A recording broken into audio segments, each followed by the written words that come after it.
Welcome everybody to the City of Farmers Branch City Council meeting for Tuesday, June 18th. If you would, please join us for our invocation and pledge, which will be given by Councilman Jackson. Will you pray with me? Lord, we just thank you tonight for such great support from the community and seeing the community come together on issues. Lord, sometimes it's not pleasant, and we understand that that's just a part of what we do. But we're thankful that for a time we can be together on one particular item and be civil and be proud of our city. We thank you for the opportunity to serve our community. We thank you for the opportunity to get to know our residents and to understand, their concerns. We just ask that tonight you be in our hearts, your will be done. Lord, we just pray all of this in your gracious name. Amen. Amen. Join me in the pledge of the United States. I pledge allegiance to the flag of the United States of America and to the republic for which it stands, one nation, under God, indivisible, with liberty and justice for all. And now the Texas Pledge. Honor the Texas flag. I pledge allegiance to thee, Texas, one state, under God, one and indivisible.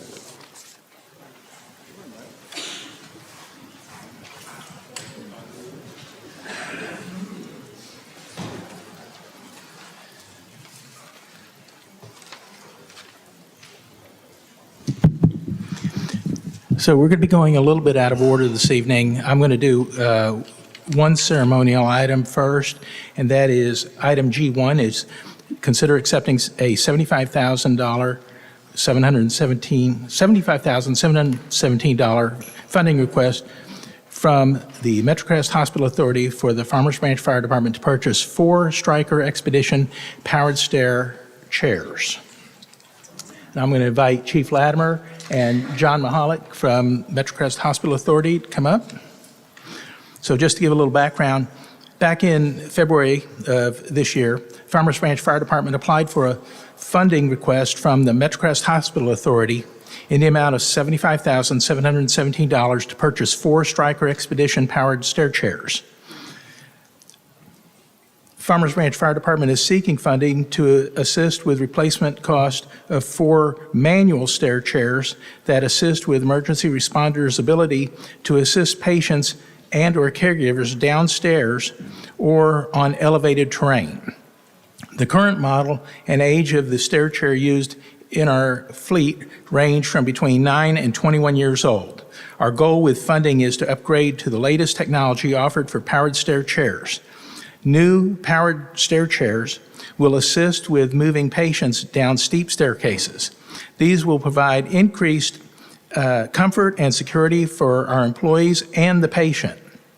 This new technology will decrease the likelihood of injuries occurring to responders and patients, specifically by reducing the chance of the patient tilting back or tipping over when maneuvering downstairs or on terrain.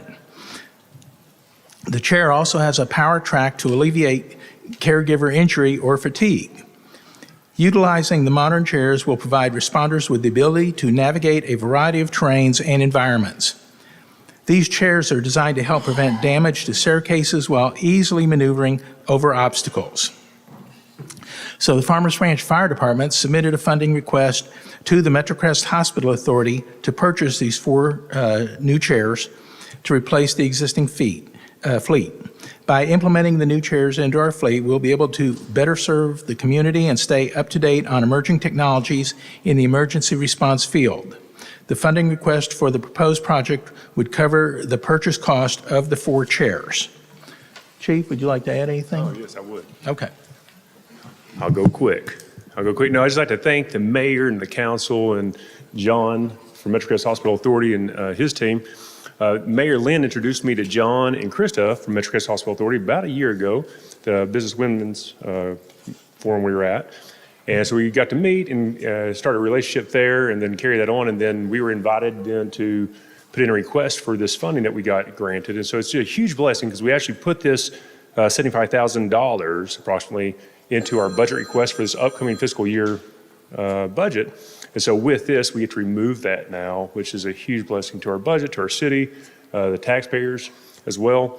And so we're just so thankful for Metro Crest Hospital Authority. This is definitely something that we need. As you heard, the service life on these are 7 years. And so we're 9 to 21 years old, sort of past that. So this is going to help us out tremendously. So I just want to say thank you to John and also to our mayor and councils. Thank y'all very much.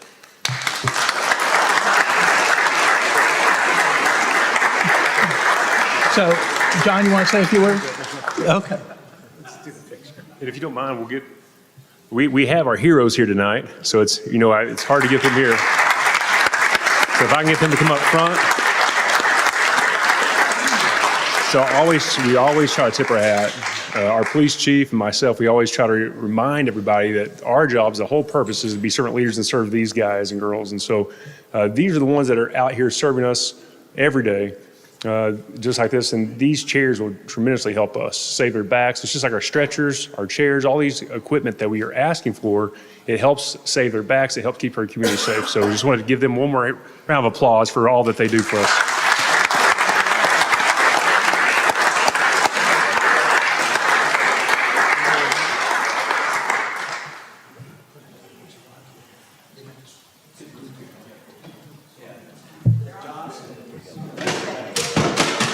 Damn, Kyle.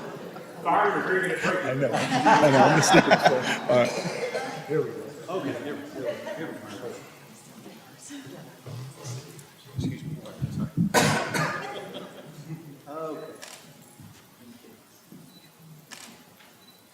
Okay, thank you.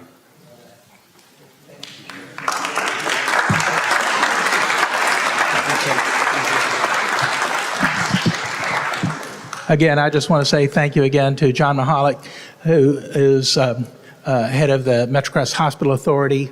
Thank you for the grant. We appreciate it, and we hope we can do more with you. All right. Thank you.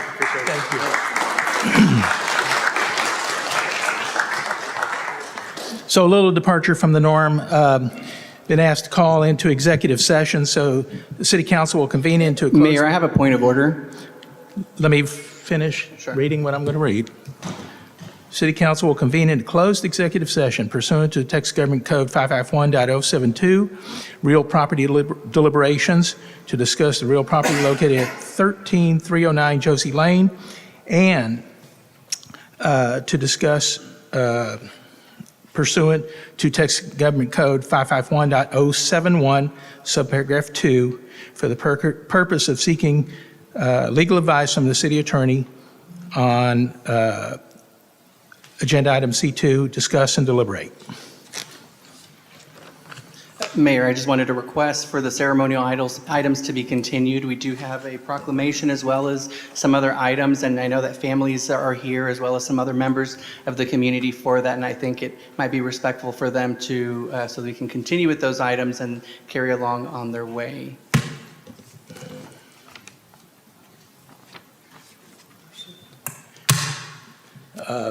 Point of order has been called. Is there a second? I'll second that. All right.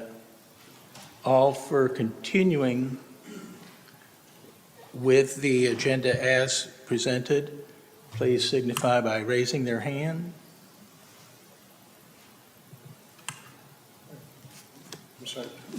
Hold on.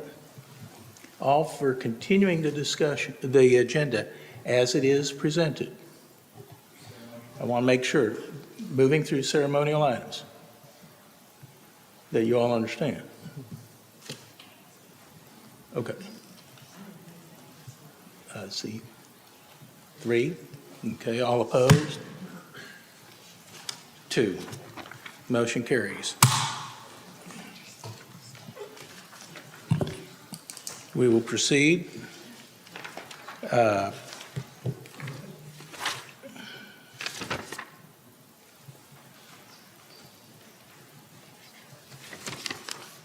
Sorry. Next up is item G2, presentation of a proclamation declaring June 18th as Pride Day in Farmers Branch.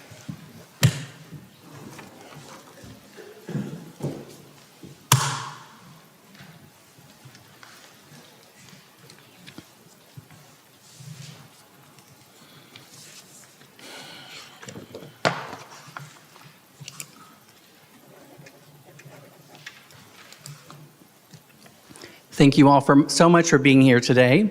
I do have a special guest that I do want to invite up with me, former Councilwoman Tina Bennett Burton. Will you please join me in reading the proclamation? If you wouldn't mind starting us off.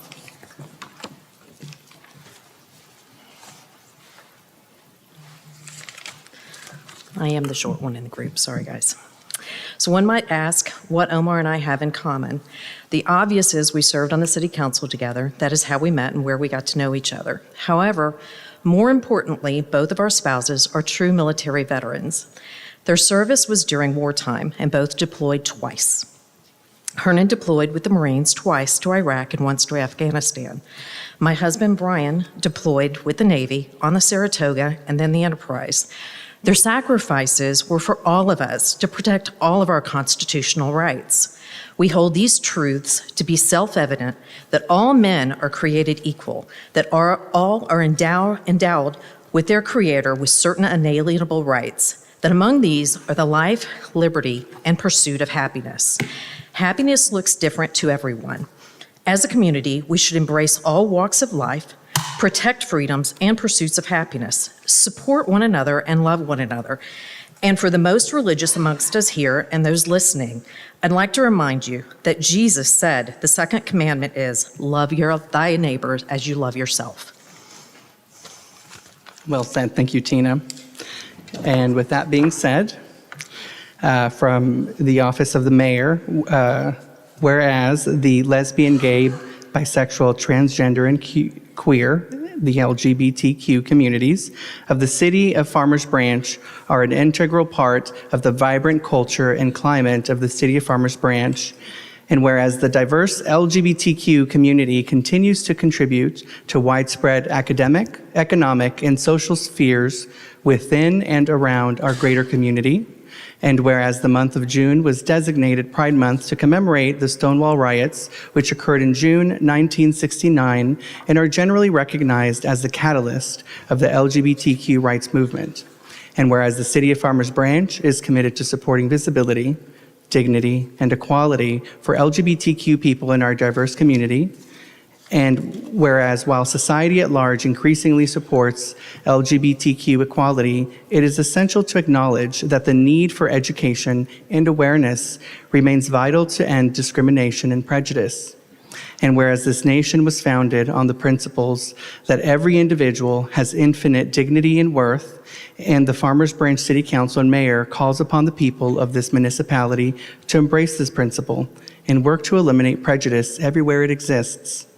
And whereas celebrating Pride Day influences awareness and provides support and advocacy for the LGBTQ community, and is an opportunity to take action and engage in dialogue to strengthen alliances, build acceptance, and advocate equal rights. Now, therefore, I, Omar Roman, Mayor Pro Tem for the City of Farmers Branch, do hereby proclaim June 18th, 2024, as Pride Day in Farmers Branch in support of the LGBTQ community.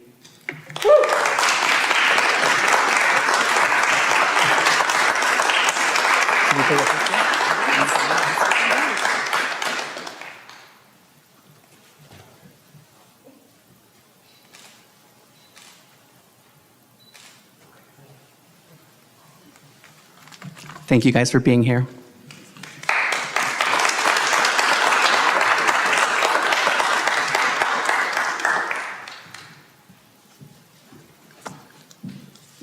Next up is item G3, presentation of a 20-year service award to Linda Gauson, Administrative Assistant with the Parks and Recreation Department.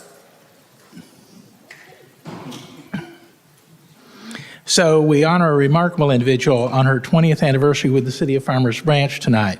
Linda is known for her big heart, infectious humor, and boundless energy, and she is a dedicated and passionate colleague. Her commitment to excellence is evident in her highly organized approach, ensuring everything runs smoothly. Beyond her exceptional work ethic, she brings joy and positivity to our workplace, making every day brighter. As a devoted public servant, she deeply cares for her community, embodying the true spirit of service. Linda's dedication and hard work make her the backbone of our team. Her wisdom and humility keep us grounded and focused. Her ability to balance support and her discipline keeps all the staff in line and striving for excellence. We all appreciate Linda's efforts and her positive impact on the city's work environment. Thank you, Linda, for being an incredible team member and inspiring everybody here. I'm going to let Robert Diaz, our Director of Parks, say a few words.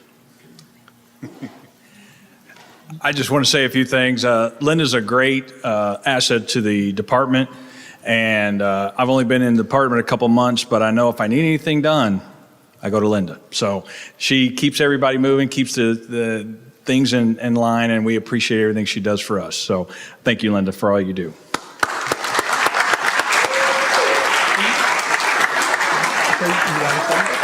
Okay. Really nice 20-year silver pin here. So, Is there a diamond? yes, there's two. There's two.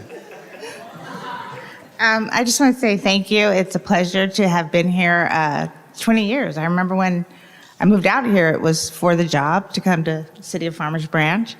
And I think I've worked under 6 directors since I've been here, and I hope to be here for at least another 5 or 10 years, so God willing. Thank you so much. It's been a pleasure.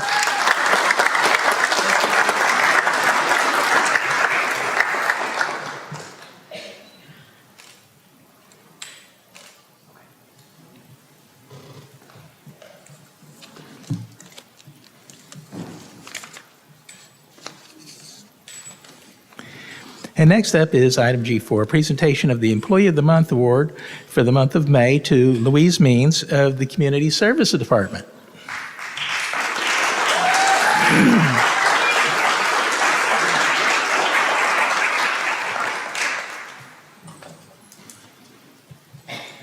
So the City of Farmers Branch leadership appreciates the effort, dedication, and time our employees put into their jobs. The city has a program to recognize employees who embody the values of our culture, which is respect, excellence, accountability, care, and trust. And so we appreciate and recognize our employees and their hard work, and we're doing that this evening. Tonight, we recognize Louise Means, Senior Administrative Assistant with the Community Services Department, as our Employee of the Month for the month of May. Since joining the city in 2017, Louise has become an integral part of our organization, demonstrating exceptional dedication and a willingness to assist other departments beyond her own. Colleagues have consistently depended on her unwavering support and guidance, highlighting her commitment to teamwork and collaboration. Her consistent willingness to go the extra mile has ensured that she meets and exceeds expectations, setting the standard of excellence for all. We're privileged to have Louise as a valued team member, and her contributions significantly elevate our collaborative and collective success. So thank you for all that you do, and congratulations to you.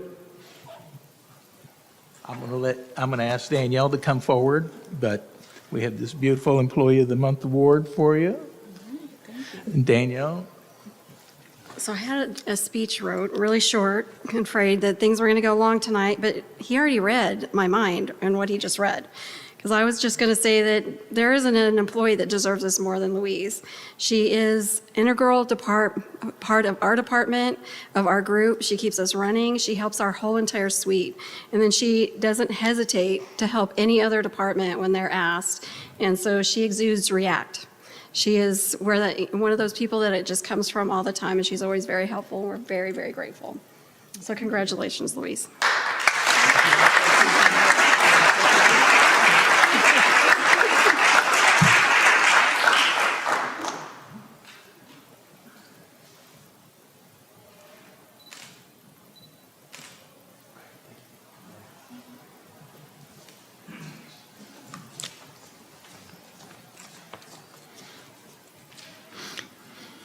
And next up is item G5, presentation of the Texas Municipal Clerks Association Office of Excellence Award to the City Secretary's Office for the City of Farmers Branch.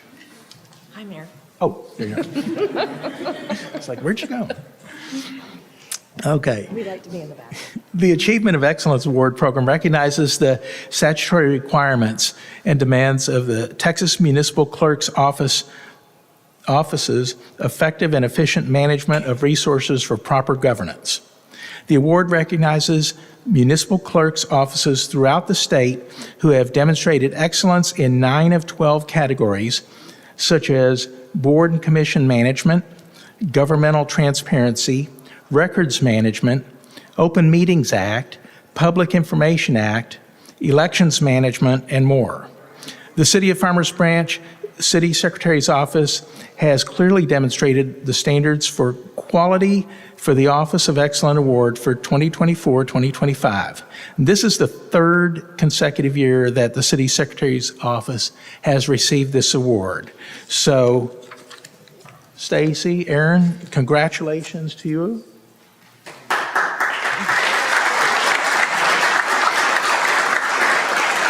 Do you want to say a few words? Sure. All right. Stacy Henderson, our city secretary. Here, you will know that.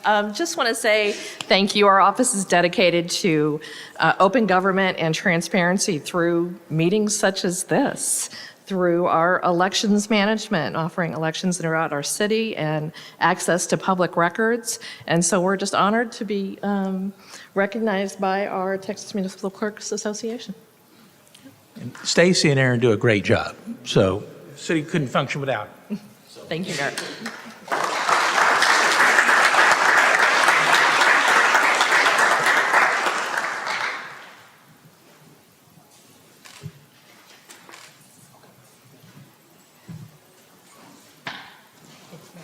Thank you.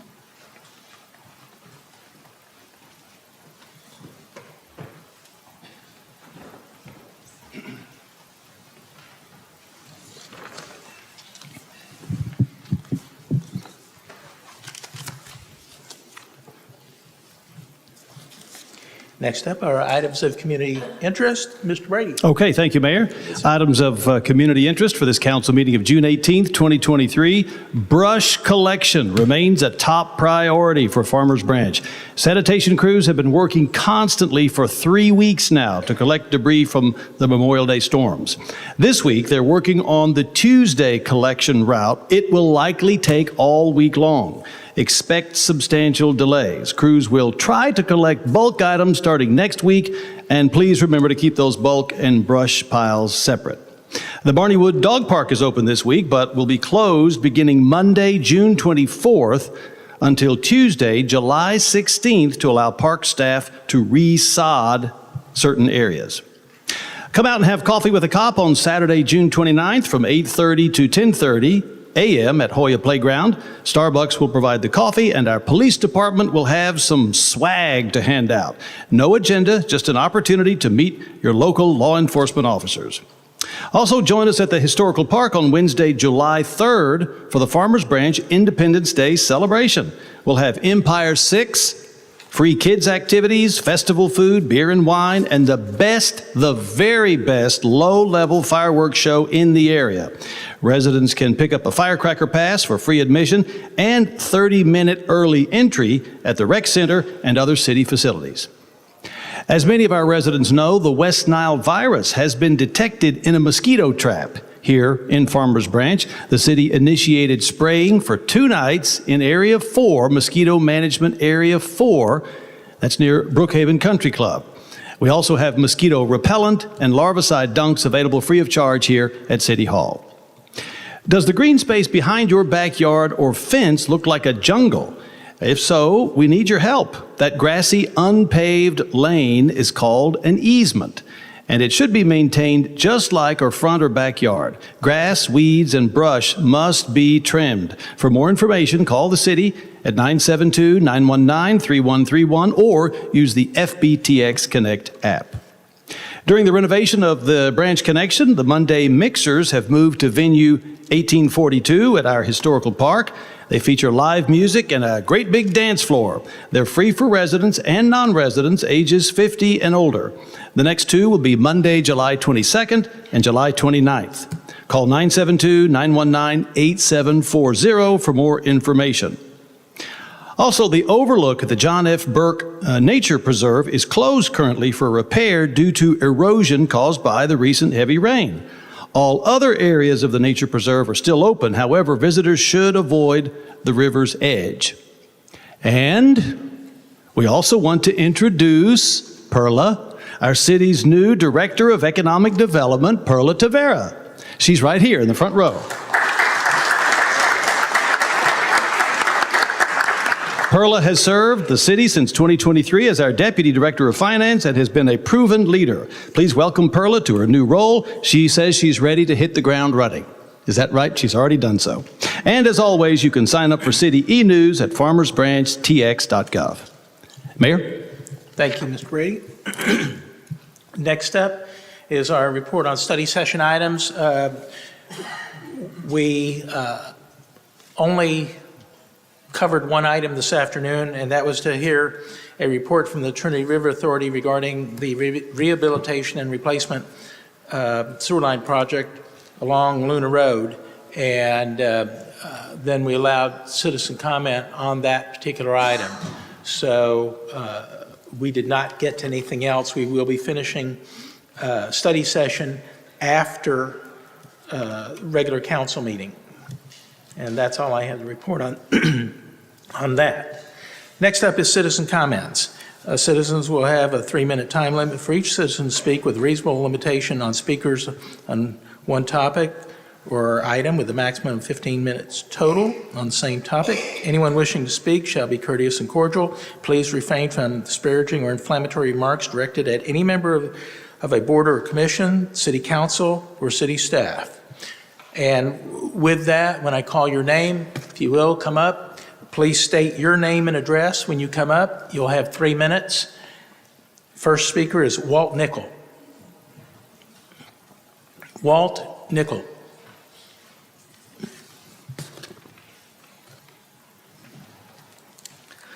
Thank you, Council. Appreciate an opportunity to speak to you today. I'm here to speak regarding the Pride Day proclamation. Not because of any ill will, quite the opposite, actually. I believe that the City Council just should not be in the business of promoting a day like a Pride Day as such. As a city, we encourage open dialogue, open discussion that's civil, that's respectful, in a way that promotes good and the harmony of our citizens, but also the same beliefs that we are created in the image of God and that we should love our neighbor as ourselves. Still says, love the Lord your God with all your heart, soul, mind, and strength. And the Lord our God said he created them in the very beginning, male and female. So while we should be supporting citizen achievements and citizen activism and promoting community good, proclamations for a Pride Day that promotes a lifestyle that's clearly antithetical to the God who created us, the God who loves us, the God who commands us to love our neighbor as ourselves, still says love him first, and he created us as male and female. So I would encourage the city to, on an ongoing basis, refrain from promoting a Pride Day, but rather a traditional marriage, a traditional family day that supports the belief systems of myself as a Christian, and as many of you are as also Christians, that supports a biblical worldview. So thank you for your service here in the council, and thank you for your time today. Appreciate it. Thank you. Next up is Brenda Broderick.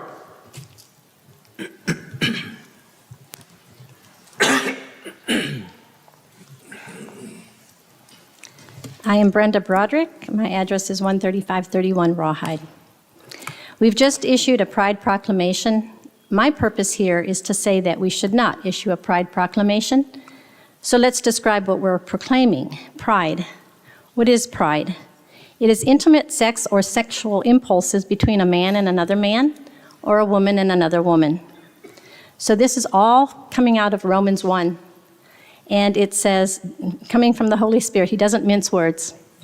God calls it unclean, lust of their own heart, dishonoring their own bodies between themselves, changing the truth of God into a lie, worshiping and serving the creature more than our Creator, vile affections, the men changing the natural use of sex with a woman into that which is against nature, burning in their lust one toward another, men with men working that which is unseemly and receiving the reward thereof. Even the women did change the natural use into that which is against nature. They did not retain God in their knowledge, stubborn and rebellious. Therefore, God released them over to a reprobate mind to do those things which are not convenient, being filled with all unrighteousness, fornication, wickedness, covetousness, maliciousness, full of envy, murder, debate, deceit. It goes on.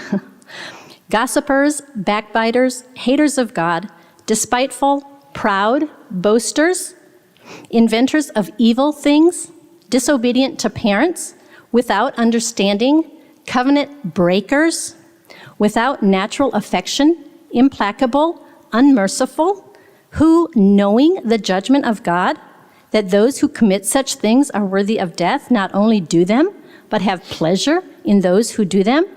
When they knew God, they did not glorify him as God, neither were thankful, but became vain in their imaginations, and their foolish heart was darkened. Professing themselves to be wise, they became fools. So, what is honorable? Hebrews 13 says, marriage is honorable. The undefiled bed is honorable. That's between a husband and his wife. But whoremongers and adulterers God will judge. Genesis 1, God created man in his own image. In the image of God, he created him. Male and female, he created them. Jesus responded, have you not read that he who made them in the beginning made them male and female? For this reason, a man shall leave his father and mother and cleave to who? His wife. And they two shall become one flesh.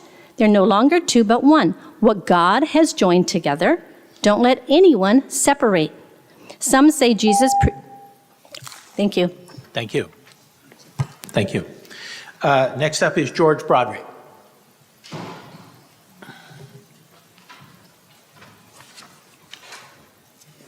Thank you. George Broderick, 13531 Rawhide. I want to share an article that I found recently from an author named Becket Cook. He has a show on YouTube, and he was a proclaimed atheist and homosexual. Now he's Christian. So I thought it would be interesting to share this with you, that he wrote this article June 8th, 2021, titled How to Love Your LGBT Neighbor During Pride Month.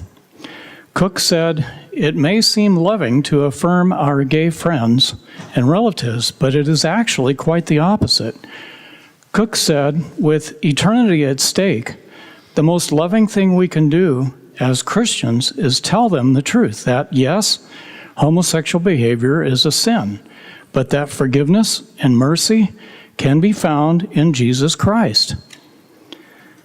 Cook says that, quote, love without truth is mere sentiment, and truth without love is harsh legalism, unquote. So we must speak the truth in love. Cook gave a short testimony of his conversion, saying 12 years ago he was set free because Christian strangers loved him enough to tell him the truth.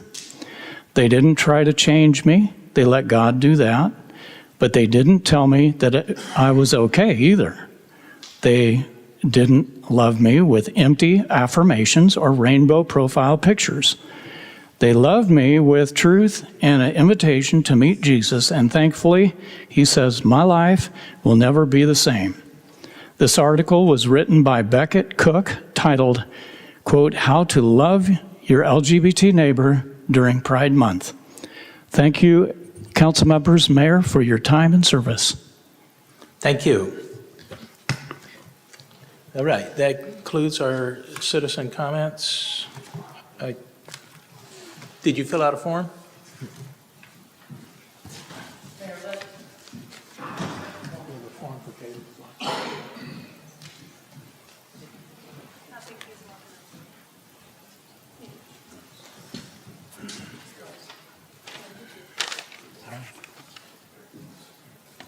have a form. You want to fill one out real quick? Next up is Colleen Rulland. Hello, Council. No. Colleen Rurleen, 3223 Whispering Oak. And I would just like to apologize to the people in this audience that those people just offended. A proclamation made to be tolerant and to reject bias is what a city should do. We are all individuals who come here. Those who want to impose their religious rights need to do it somewhere other than right here. Thank you. Thank you. Next up is James Lockridge.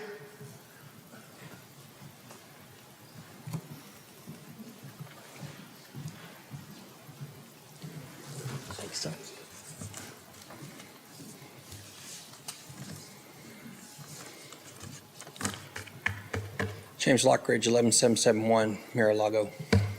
I'm going to give this out, pass it down if you don't mind.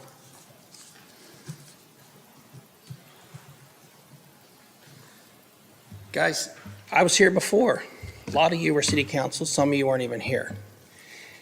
It's been brought to my attention again that I am being slandered, harassed, and extortion on my farm and my name by the city of Farmers Branch. 5 people have called me in the last week over my ag fields. Not happy. I went to state legislator, spent my time down there through the whole thing. I passed 3 laws. Ben, you know what they are. I'm just blown away that Farmers Branch wants to come after farmers and ranchers again. Don't tell me they don't. Take this, pass it around. This is these letters that I am receiving from code compliance. In their pictures, you see that my field is clearly mowed off the edge of the roadways 10 feet. I don't understand how HB 1750 is not enforced in the city of Farmers Branch after everything y'all put me through every day. Now, I will go to the city, from this city, in my tractor to the state again. Not only will I go, I will take a whole army of farmers and ranchers, and we will fight back again. HB 1750 says no city in the state of Texas has the right to enforce any city codes on agricultural property. Section D of that law says no city in the state of Texas can force a 10-foot setback under 12 inches. I know this law. We wrote it together, me and the state of Texas, senators, state reps, Farm Bureau. So tonight, guys, I have on my phone right here, very clear, where just wanted to let you know, the code compliance officer came by today. We talked to him about your field. He said that I was a disgruntled resident of Farmers Branch and did not want to follow city ordinances and city codes. Go to the next one. Another lady calls me and says, hey, when are you going to cut your crop? I know it's been wet, but code compliance is out here taking pictures and telling us to report it to the city as a complaint. That's call number 2. Call number 3. Hey, I just spoke to a guy out here in a Farmers Branch code inspection truck. They are saying that you are disgruntled. I want it took care of quickly. You've already screwed me out of my crops once. Do it again, and you're going to catch the repercussion of farmers and ranchers. Thank you. Thank you. That concludes our citizen comment for this evening. Next up is our consent agenda. Item K5 has been removed from the consent agenda this evening, so that it's no longer being an item that will be considered. And I'll entertain a motion from somebody to approve the consent agenda with that modification. Mayor, pardon me, and prior to making a motion, since we didn't have an opportunity during study session to discuss agenda items, I do have a question around K6. This is regarding designated no parking zone in Wooded Creek Drive. I don't recall discussing this in a previous study session or meeting. Is that memory correct? This is simply brought by the city after some concerns raised. Who can speak to that? Correct. On Wooded Creek Drive, there is a no parking sign that is not supported by ordinance, and so it's not enforceable. So I asked Public Works to look at it and determine whether or not that should be as part of the Code of Ordinances. And they determined it should be in the Code of Ordinances, so they're just making the sign match the Code of Ordinance, or the Code of Ordinances match the signage we already have out there. Otherwise, we would have needed to remove the no parking sign. Okay. So have we spoken with residents, received any kind of feedback or input from residents? And I don't know if you're able to throw up a quick map or a picture of where I we're have. talking about, just so that folks understand. It's in the presentation. Yeah, thank you. Okay. Good evening, Mayor, council members, Ray Silva Reyes, Director of Public Works. So yes, this was brought up before by a resident request, and during that time, they went out there and put the no parking signs, except the ordinance varied from what was actually put out there on site. As you can see here, here's that picture to the upper left is the entrance from Marsh into that residential area, and you can see how narrow it is. And so those two areas, if you had cars parked there, would definitely hinder traffic from coming in or out of the the arterial road. So when we went and assessed it and looked at it, it did make sense to have no parking signs just on that stretch before you get to the turn, to the curve, to the east. If there are cars parked on either side of that road, does that hinder emergency equipment getting through there in an emergency situation? Yes, sir, especially if you have a car coming out of the neighborhood and there's two cars parked there, you would have no way of getting ingress or egress for emergency vehicles. Okay, so this is a matter of resident safety, aside just from general congestion that we're trying to relieve here. Correct. Have we talked with any of the neighbors on either side of the street? Yes, we have, sir. We have, okay. Yes. So as far as why it was left off the ordinance to begin with, I don't know, but we're just cleaning it up now. Understood. Okay, very good. That's all. It was just new to me. I just want to make sure I understood it correctly. Council, I do have a correction because I was looking at my original packet. I'm sorry. And that is, yep. So the old packet had K5, which was a neighborhood partnership program application. That is what we are not discussing. The new packet, I apologize, has K5, which had the Stryker or the Metrocrest Hospital Authority donation. So let me correct myself in saying the consent agenda stands as presented. So. With that, Mayor, I'll make a motion to approve the consent agenda as presented. Thank you. Thank you. Second. Thank you. We have motion and second. If you would, please indicate your vote.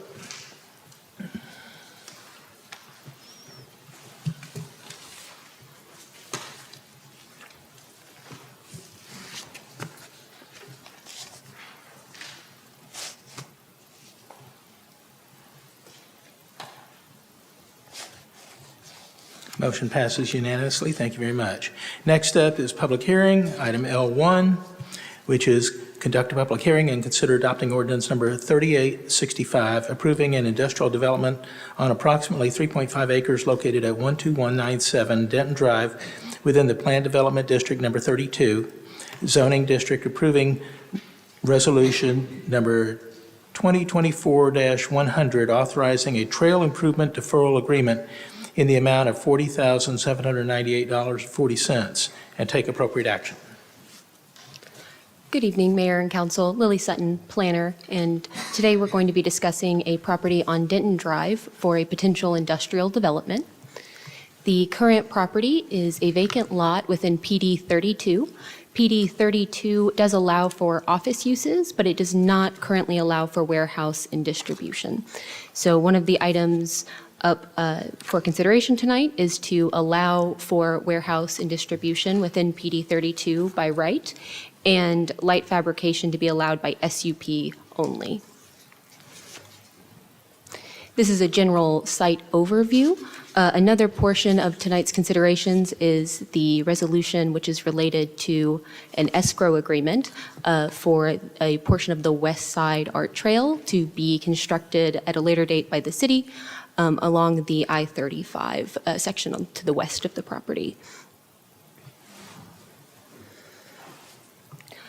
The proposed improvements all meet the PD 32 or CZO, our comprehensive zoning ordinance requirements, parking, landscaping, and the applicant has proposed two art murals. One will be along the I-35 along the West Side Art Trail, and the other one will be along Denton Drive. In reference to our comprehensive plan, our plan designates this as a commercial/industrial employment center. These areas are to preserve industrial uses, and we find that this is consistent with our comp plan. And on May 13th, we took this before our Planning and Zoning Commission, and they unanimously recommended approval. And with that, I will answer any questions, and the applicant is ready for questions as well. Very good, thank you. Councilman Neal, any questions? Is there a separate topic regarding the escrow, or is this included in this? It's included, so it would be the ordinance for the zoning amendment and the resolution are included together. To that escrow issue, I'd like to see if we can add some sort of restriction such that that money is solely dedicated to that and not to be used for other funds for which the city might find useful. Is there any restrictions like that so that we really basically don't touch it until it's time for use, or? Absolutely, that is a great question. Yes, Perla Tavera, Director of Economic Development, Tourism Planning. Yes, when we write any escrow agreement, it's specific as far as what the city can utilize it for, and it is for that area as well. And I do want to clarify, it should not be 20 years on the agreement, it should be 10 years, so. Okay, thank you. That's the only questions I have. Thank you. Councilman Jackson? No questions, Mayor, thank you. Councilman Reed? Nothing from me. Councilman Baird? Roman?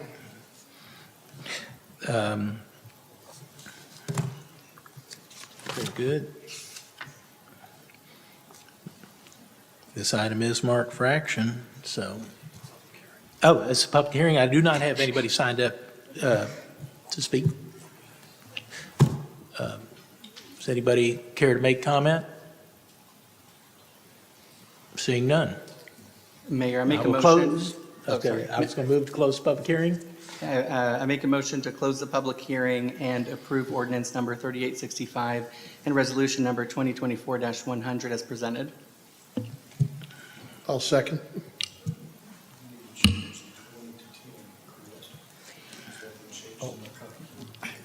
Yeah, The- if it's moving to approve. I'm which so it sorry. is. The resolution it does have the correct 10-year. It's the staff report that mentions 20 years. So Okay. that was an oversight on our part. I do apologize. Okay, very good. We have a motion, close public hearing, and to accept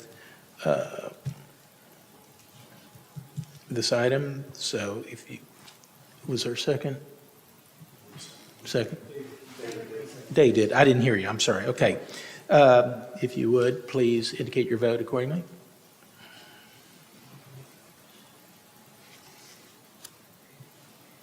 Motion passes unanimously. Thank you very much. Thank you, Mayor and Council. All right. Next up is item M1, receive an update from the Family Place.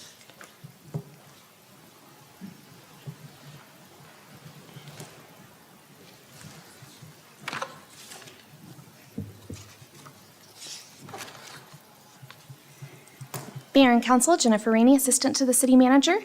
As a reminder, as part of their contracts with the City of Farmers Branch, the city's nonprofit partners present to council annually. Those presentations allow them to update council and our residents on the work that they do within our community. We have 2 remaining presentations tonight. First, from the Family Place, we have Vanessa Baum, as I get her presentation pulled up. Vanessa is the Director of Prevention Education at the Family Place and has been with their organization for the past 4 years. Vanessa, it's all yours. Hi all, thanks for having me here today. I saw you all last year, so lovely to see your faces. So my name is Vanessa, I'm with the Family Place. I will try to make this as brief as I can. We are the largest provider of domestic violence services in the state of Texas. We're based in Dallas. We don't have many zip code restrictions, so we serve folks from all over, including Farmers Branch. We have a 24-hour crisis hotline, emergency shelter, 3 emergency shelters to be clear, making up over 150 shelter beds just for the Dallas area. We also provide counseling for survivors of domestic violence, in addition to a whole host of other services listed here. One thing that makes us kind of special and interesting is that we have an animal kennel as a part of our shelters, so nobody has to leave their pets behind. For our counseling services, we've got offices in Dallas and McKinney. All of our services, most importantly, are free. It's never any cost to any survivor of domestic violence. It is free, available in English and Spanish. We serve all ages, all genders. Everybody can come, and like I said, it's free. It's the important part. Our counseling services specifically are short-term crisis counseling. So it's stabilization. It's not necessarily counseling services that somebody's going to remain in long-term. It is exactly what it sounds like. It is for stabilization, getting somebody to a point that they can then transition to other services. So that's kind of the priority of our counseling programs. So all of our clients, whether they are receiving counseling or living in our shelters or both, have access to case managers who can assist with all of the many wraparound style services that we offer. So that can be connecting to in-house programs that we have, like employment assistance or job readiness training or assistance finding long-term housing when they leave our shelters. So those are in-house options. We also connect folks to other opportunities in the community, specifically for legal assistance when people need to obtain a protective order, or if they are dealing with divorce issues and leaving an abusive partner, or child custody, child support, all of those types of things. We make sure that they've got access to the legal assistance that they need, once again, at no cost to them. My favorite part, my personal program, I oversee our community education program. We are known as B Project in-house. We provide a violence prevention curriculum in health classes. We also run support groups for middle and high school students.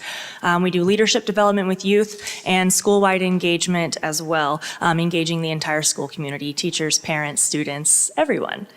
For CFB ISD specifically, the school counselors for this district really wanted the support groups. That was the service that we offer that they felt was the best fit for your community. So we have support groups in all 4 CFB ISD high schools. We have served, for year 23, we had 124 students that we worked with through our support groups. And these support groups are specifically for high school students who have experienced an unhealthy relationship, maybe have a rough home situation, maybe just some friend drama that they need to work through. We're there to help them build all of those social and emotional and interpersonal skills that we all need to interact with each other in a healthy way on a daily basis. Some outcomes for our education program. So 90% of our students can distinguish between healthy and unhealthy relationship behaviors at the end of our program. For reference, at the beginning, it's only about 60%, so we increased that 30% there. At the end, 75% of our students are able to describe specific ways to help a friend that might be in an abusive relationship, and it is a requirement of all of our support group youth that they can identify healthy coping skills to use for when they're having a hard time, and that they identify a support system that they can turn to if they need additional support. And that is all. Do y'all have any questions? Council, any questions? Councilman Jackson? I'd just like to say thank you, Vanessa. The Family Place has been around for a very long time, has served our communities well. We serve very small population within our school district, but for those people that get your services, it's critically important to some of them. And I just want to say thank you for what you do.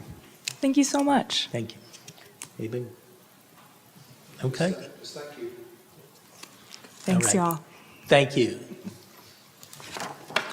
Next up is item M2, receive an update from Metrocrest Chamber of Commerce. Mayor and Council, Jennifer Rainey again. Finally, I'd like to introduce Michael Gallops to present for Metrocrest Chamber of Commerce. Michael currently serves as a president and CEO for Metrocrest Chamber and previously served as a president and CEO at the Rowlett Area Chamber and Visitors Center. Michael, please. Awesome. All right. Had to bring a few notes because a few things on the presentation have changed. Good evening, Mayor, Council, City Manager, City Attorney. David, good to see you again. David and I go way back. Thank you all for being here as well. I also want to welcome, we have a couple of board members, I believe, some ambassadors and some members and staff that are present. So if you're a member or an ambassador, just throw your hand up, let everybody know you're here. They were more here earlier, they had to leave. So yeah, some of you even. So want to thank y'all for the opportunity to come in tonight and present. I want to thank Richard Jackson, our chamber liaison, comes to our meetings, gives us an update on what's going on in the city, and then provides y'all with the information from us as well. So I'm just going to kind of start through this, and I know you've seen this before. I'm not going to read the slide to you. Y'all can read. But the chamber has a mission. Our mission is to serve our business community. And we do that in a variety of ways, and I'm going to cover some of those things. But we help our businesses with business development, with economic development, with advocacy, with a number of things that we do and that chambers were created for. And it's ironic, if you go back and look at the histories of chambers, chambers actually started in the 1400s. And the first chamber was actually formed by some council members who had some business community that the council was divided and split, and the council members said, hey, we need this business community to form a council to fight this thing that those other council members are going to bring. So council members fighting and chambers and being a part of that, it goes back for thousands of years. So it's not a new thing. So it's really interesting if you look at that history and everything. So go through this. Our vision is just to create the region's most productive business and community relationships. We want to grow this region, the Metrocrest region. We have 4 pillars: champion for business, a catalyst for economic prosperity, a convener of intentional connections, and to create organizational excellence. And we do all of those things. We champion our businesses on a daily basis. We are always working for economic prosperity. I had a call yesterday with someone wanting to relocate from California to here. And so always looking for those kinds of opportunities. I haven't reached out to Pearl yet, hadn't met her tonight. So I'll be sharing that information with her in the next couple of days. Intentional connections. I think if you've been to any of our events or anything that we do, you see the opportunity to make connections there. We bring people in, we let them, people are excited to come to our meetings because they know some of you are going to be there. So making those connections, making connections between businesses, making connections between the cities and business owners and prospective businesses and citizens. And then creating organizational excellence. Our goal is to do everything at top notch, to be world class at everything.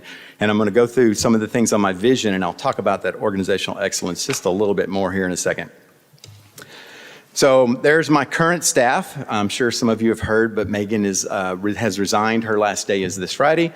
Already started looking for some other folks, and we'll move on down the road. But I've got a great staff. Some of you probably know Bertina from having worked with the Farmers Branch Chamber. We were able, and I'll cover some of that history in a second as well, we were able to bring her on board when that merger took place. There's my executive committee, our directors, our ex officios. I'm not going to read all their names. You probably know most of them, but we have folks on our board from Atmos Energy, from banks, from small businesses, from large businesses, from Children's Medical Hospital, from the cities, from the school district. Some of you are Richard Jackson's an ex officio for us. We have ex officios from all 3 cities that we represent and from the school districts.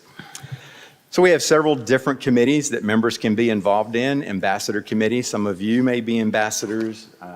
Deborah's an ambassador. We've got a couple other ambassadors here. Rob, offices next door to us. Rob is a proud ambassador as well. Thought he was going to be here tonight. Don't know what happened. Young Professionals was a new program we started this year. I think the Chamber had that several years ago. We were able to get that kickstarted again this year, and they've had some phenomenal success. I'll show you a couple of those statistics here in a second. Leadership MetroCrest, we're in starting our 34th year. So if you haven't been through leadership, you need to go through leadership. We would love to have you. If you have citizens or staff or other business owners, anybody that's interested, let them know. Those applications are open right now.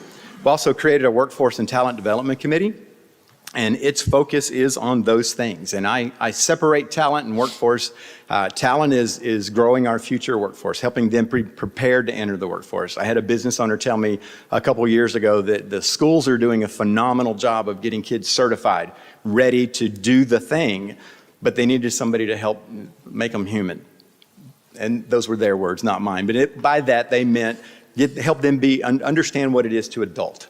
So we're working on those kinds of things, and we're developing some programs for that. And then Workforce is working with our current employers, upskilling, reskilling, helping them. Had a meeting with our Workforce Talent Development Committee, and they made some connections on that call. One of our employers needed some help with their employees learning English.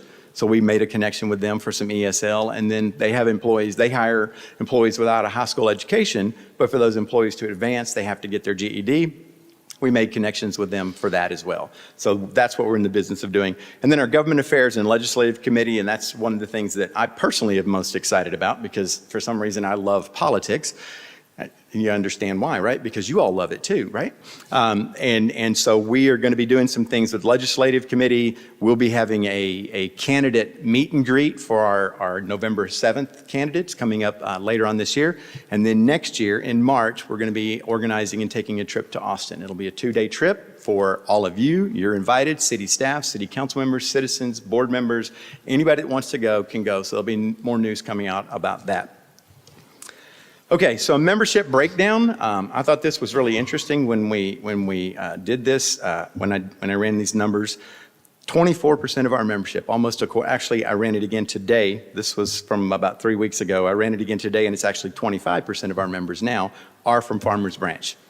So 32% are from other cities outside of MetroCrest. And if you're curious why a business might join the Chamber if they're not in one of our 3 cities, if they do business here, they need to support the Chamber. And they do. So you can see 32%, 14% from Madison, and 30% from Carrollton. So some statistics, and I've got some updates on these. So let's see, 21 new members. And these numbers are since the last presentation that Hayden did last year on June 6th. It's actually 29 new members, not 21. So we've had a total of 165 new members since last June, and 29 of those were from Farmers Branch. We have had a couple of major events here. We did try to have our leadership graduation here, but the venue wasn't open yet. So we're gonna look at that again for next year. We've had coffee with the council. We had that last year and also again this year. This year it was at a brand new Farmers Branch business, Aussie Grind Provision. If you haven't been, you need to go. They're a chamber member. Incredible coffee, Australian kinds of foods and pies, and it's great. And sadly for my pocketbook and my stomach, it's on my route to the office every single morning. So I've gotten to know them real well. But it's worth it. So go there, make a stop. I want to especially thank Mayor Lynn and council members Jackson and Reed for attending that coffee with council as well. Let's see. So 5 leadership MetroCrest classes. Golly, having a hard time talking. 5 of our classes, and we have 9. So 5 of our classes were held in Farmers Branch at those different locations. We've had 4 Membership 101 classes.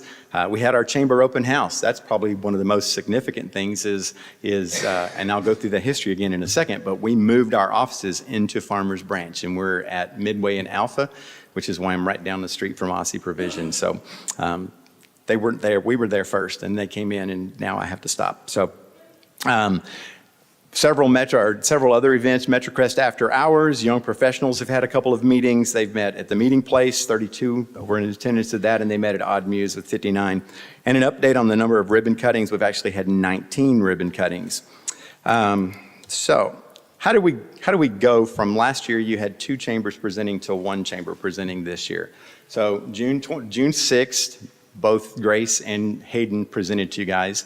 July 31st, Hayden resigned. It had nothing to do with the presentation, so didn't have anything to do with y'all. He got a great job at MetroCrest Services, which still causes tons and tons of confusion because you've got MetroCrest and Hayden, and it doesn't help that Tracy also used to work at the chamber, so there's a lot of confusion. So we always have to remind people that, oh, you're with MetroCrest, yeah, the chamber. Oh, okay, the chamber, and Hayden does the same thing. So sometime after that, through September through November, the executive committees of both of those chambers started having conversations. I think some of you may have been in on some of those conversations. And in October, I was offered the position here. November 15th, I started. In the interim, between the day that I started or the day I was offered the position and the day that I actually started, I was asked to attend a couple of those meetings with the 2 executive committees. Actually had to take vacation from my then current job so I could come over here because I'm like, I don't work for you yet, but that's okay. I didn't mind. It was good to be a part of that conversation. I learned a lot. I was able to reach out to my peers in the chamber industry about merging because that actually happens a lot more than you would think. So I was able to get some good pointers and good advice from them. On December 1st, the Farmers Branch Chamber had their last luncheon of the year with their annual, their Christmas party, and they had some awards. And at that meeting, they voted to dissolve. Their membership immediately, and the plan was their membership immediately rolled into our membership. We started the work of merging our databases on December 4th. So that was December 1st was a Friday. On December 4th, we had our board retreat with board members from the Farmers Branch Chamber. We still have members from the Farmers Branch Chamber board that are on our board of directors. On December 5th, one day later, we moved into the Farmers Branch Chamber offices at Midway and Alpha, and absolutely love it. It's been great being there. December 14th, we sent an announcement out to the membership, and then it took a little while. If you've ever worked with CRMs and different kinds of memberships and all those kinds of things, it took a minute to get the databases merged, but we did that.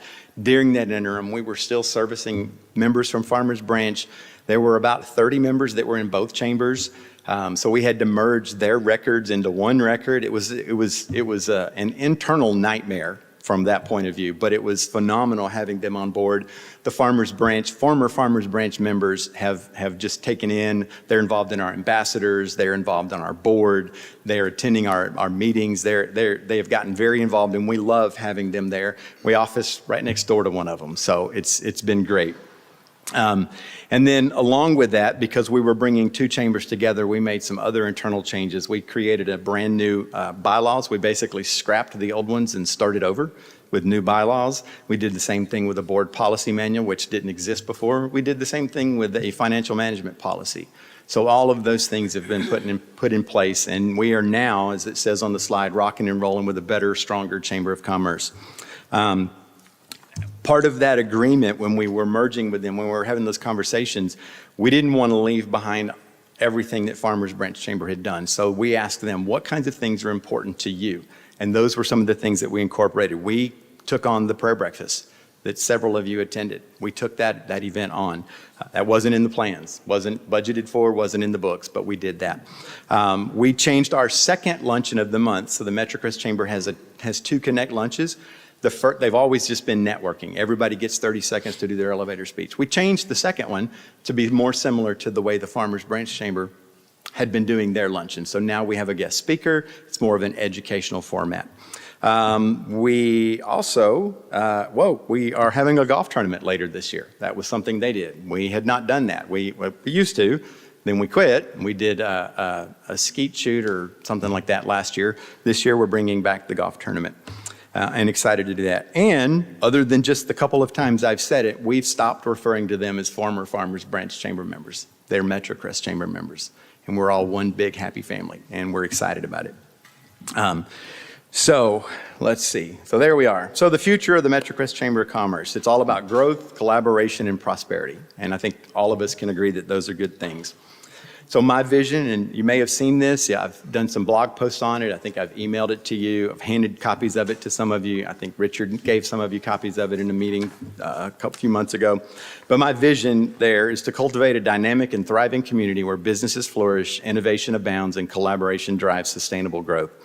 And we're going to do that through these things. And I kind of talked about workforce and talent development. That committee's already up and running. It's not, we're going to do these things. We are doing these things. Our next meeting, we'll be deciding on exactly what we're going to do. We may end up doing something similar to the boot camp that Grace had done with the Farmers Branch Chamber because it was a good format. We're going to tweak it a little bit, make some changes, but it's going to be similar to that. We're going to have, we're going to be creating an internship and mentorship program. We're creating a shadowing program. So those kinds of things with workforce and talent development. We're also making connections constantly, helping businesses find the things that they need to advance their employees and help them provide for their families better. Second on there is advocacy for business, and that's going to be at all levels. I already mentioned the trip to Austin we're going to do next year. I want our business owners, and I really want them to hear this, whether you're a chamber member or not, if you have an issue that you can't get a resolution to, come talk to me at any level. I'm happy to come talk to the city council. I'm happy to come visit P&Z. I'll come speak on their behalf. And sometimes they're just scared to come talk to y'all or P&Z, or they don't know who to talk to.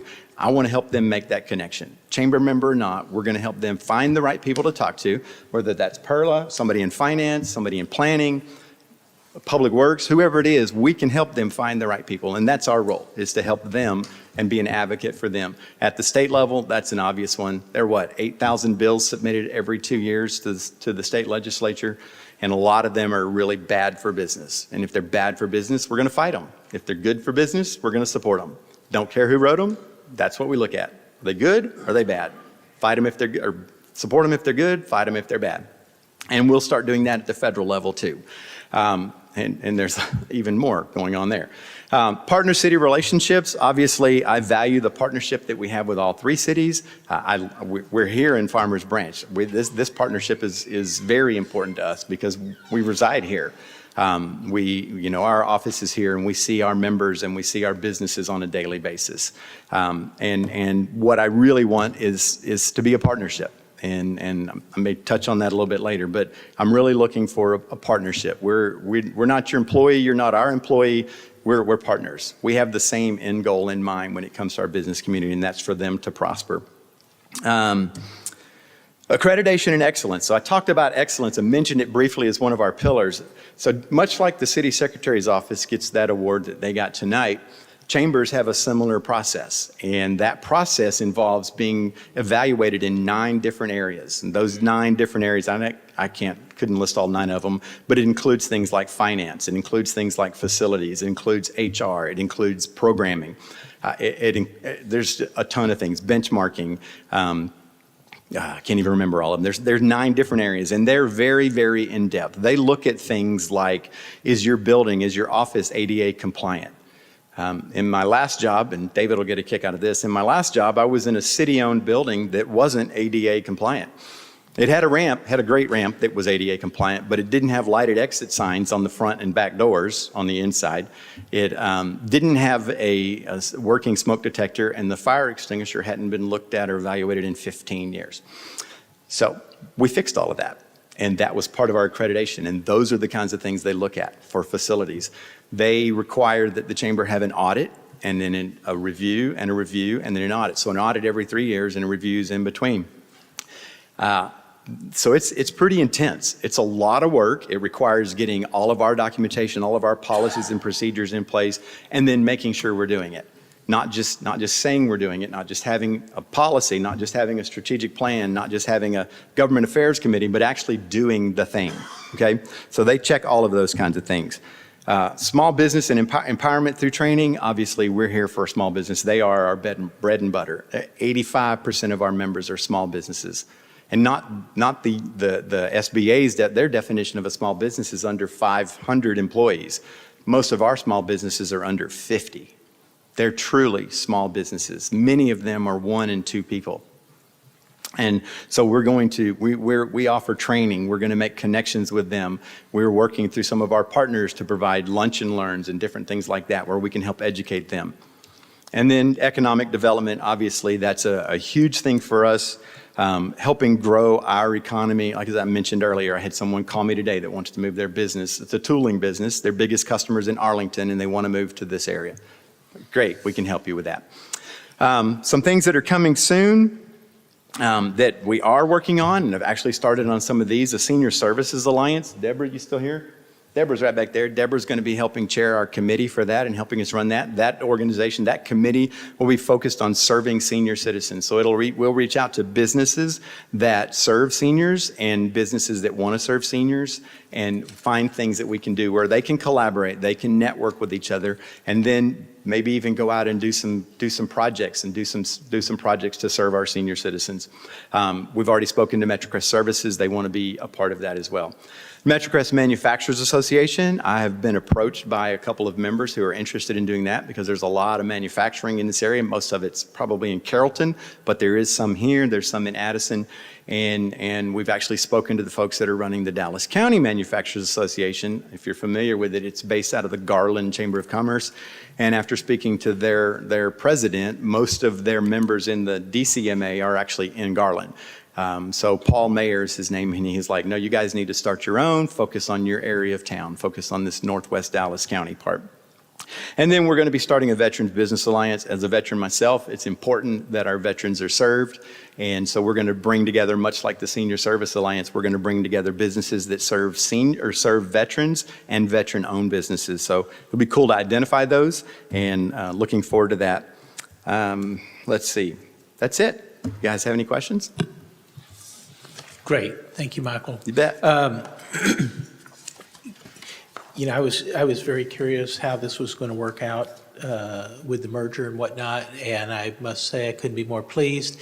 I go to a lot of the activities that the chamber puts on and met a lot of new people, and so I think you're doing a fantastic job. Mayor Arfston and I just crashed the Women in Business. I heard you were the only guys there, the only men there. There were two of us, but That's okay. I didn't know he was going to show, and he didn't know I was going to show, and we both showed, and it was a whole bunch of women. So it was a lot of fun just to meet some folks and answer some questions that some of the women had, and be able to do that in just a different type of setting. So it was great. But thank you for all that you're doing to help make the community better, make the business community better. The event that you put on last week at the hotel, the Business Expo, man, that was great. Thank you. That was really good. So really enjoyed being there. Comments, questions? Councilman Roman.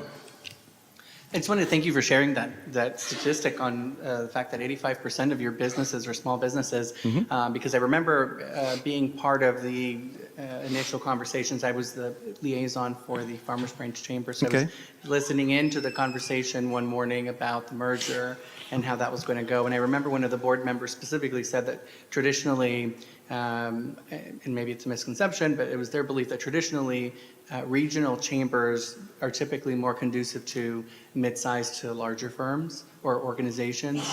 So it's nice to know that you sort of still have that you're serving clearly small businesses and doing it well because you're attracting them. One of the things that I wanted to ask was, how is it going?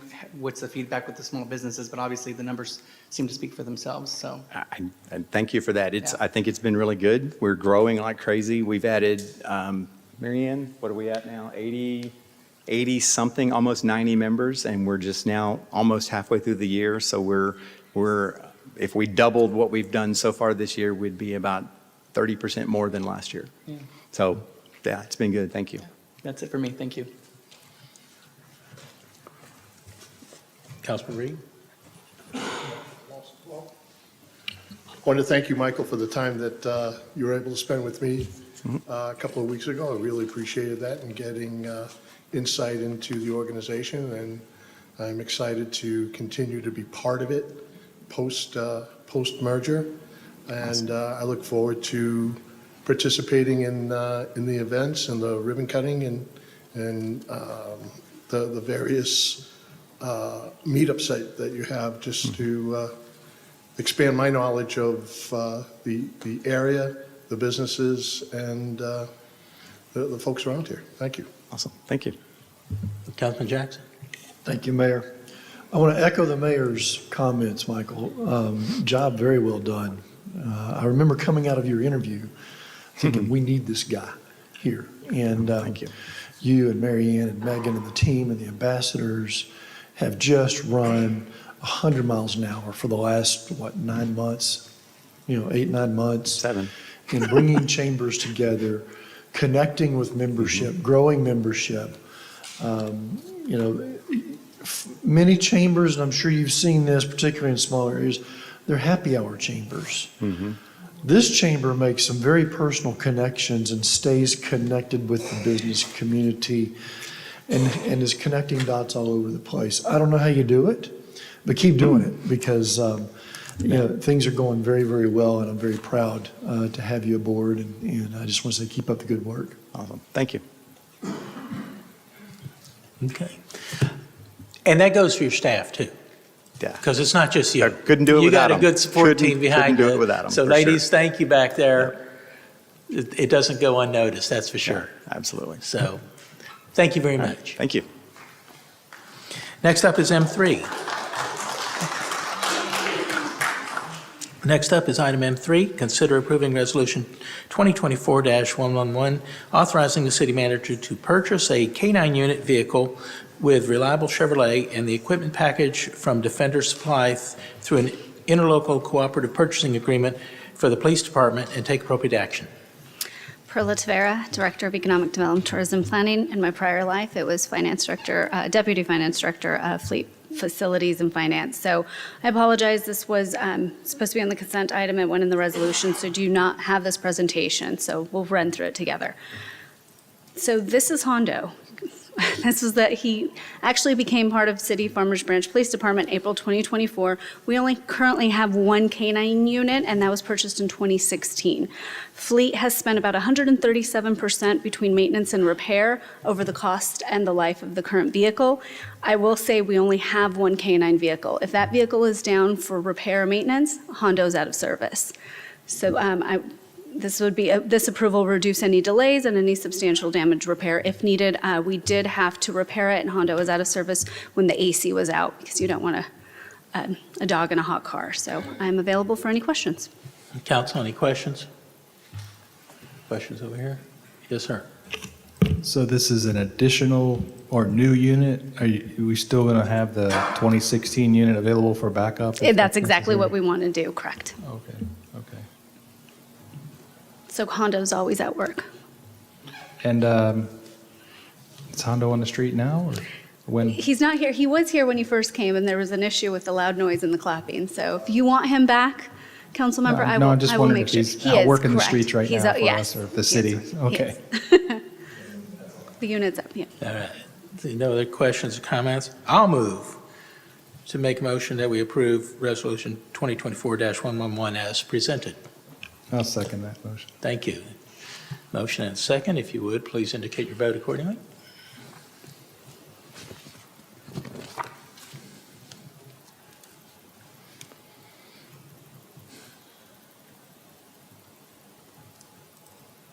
Motion passes unanimously. Thank you very much. Next up is M4. Consider approving Resolution 2024-105, authorizing the city manager to approve a contract with Supreme Roofing Systems to repair and replace roofs located at City Hall and the Branch Connection in the amount of $956,114 and take appropriate action. Perla Tavera, again, Director of Economic Development, Tourism Planning. So we will go over, this is a current picture of the roof, City Hall. The City Hall roof has only been repaired. We have never replaced this building. It was initially constructed in the 1980s. Branch Connection roof as well has only been repaired, never replaced, and that was constructed in 2000. Facility staff utilize both the tips so we can expedite the process to further avoid repair costs and delay of constructions, as there is about a month backlog on some of the roof supplies needed for this repair. Replacement on both roofs will probably take take approximately 3 to 4 months, and that is with the 1 month delay of supplies. Here's a picture of the branch connection roof, as you can see. This is an additional picture of the branch connection roof. Again, you can just see the repair. There's never been a replacement. With the current storms we've had to do a lot of emergency POs to get this corrected. So I'm available for any questions. Questions? Questions? Councilman Reed? Yeah, the amount of 956,000, how many bids were there? There was no bids. This was utilized using the cooperative.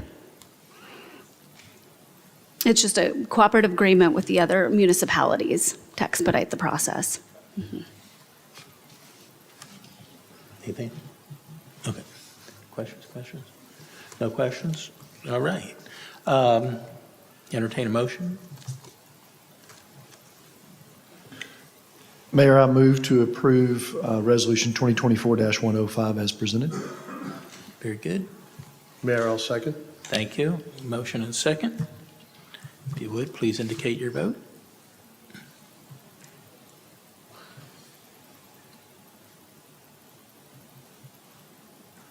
Motion passes unanimously. Thank you very much.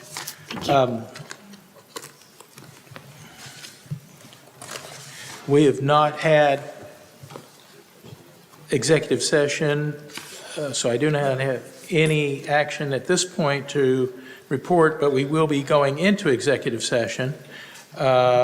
We still need to finish study session, but before we move to that, I do want to take just a second to announce, which I didn't do at the beginning of the meeting, but Nancy Hardy passed away this past week, and Nancy was very active in Farmers Branch. She did a lot for our community, and I worked with her when I was on Planning and Zoning. She was an excellent chair for Planning and Zoning. She was also involved with the Sister Cities program and just a whole host of things. So anyway, just keep her and her family in your thoughts. So, should we stay here? All right. Then we're going to end our regular council meeting at 7:44. We'll go back to study session. We'll stay right here to do that. And go back to item C1, which was to discuss regular agenda items. Councilman Roman. I'm good. Councilman Baird. I'm good too. Councilman Reed. I'm good as well. Councilman Jackson. Thank you, Mayor. This is a little bit late. I wanted to have an opportunity to bring this up earlier today in study session before the regular city council meeting, but we had that very lengthy item to work through. I just wanted to say that I have questions around ensuring that the Pride Proclamation meets the established criteria of a proclamation. And a couple of points on that. You know, per our city website, a proclamation is issued for exceptional humanitarian efforts. That's quoted from our website. And I'm wondering, is there an exceptional humanitarian effort that the LGBTQ community has made to the city of Farmers Branch that warrants proclamation?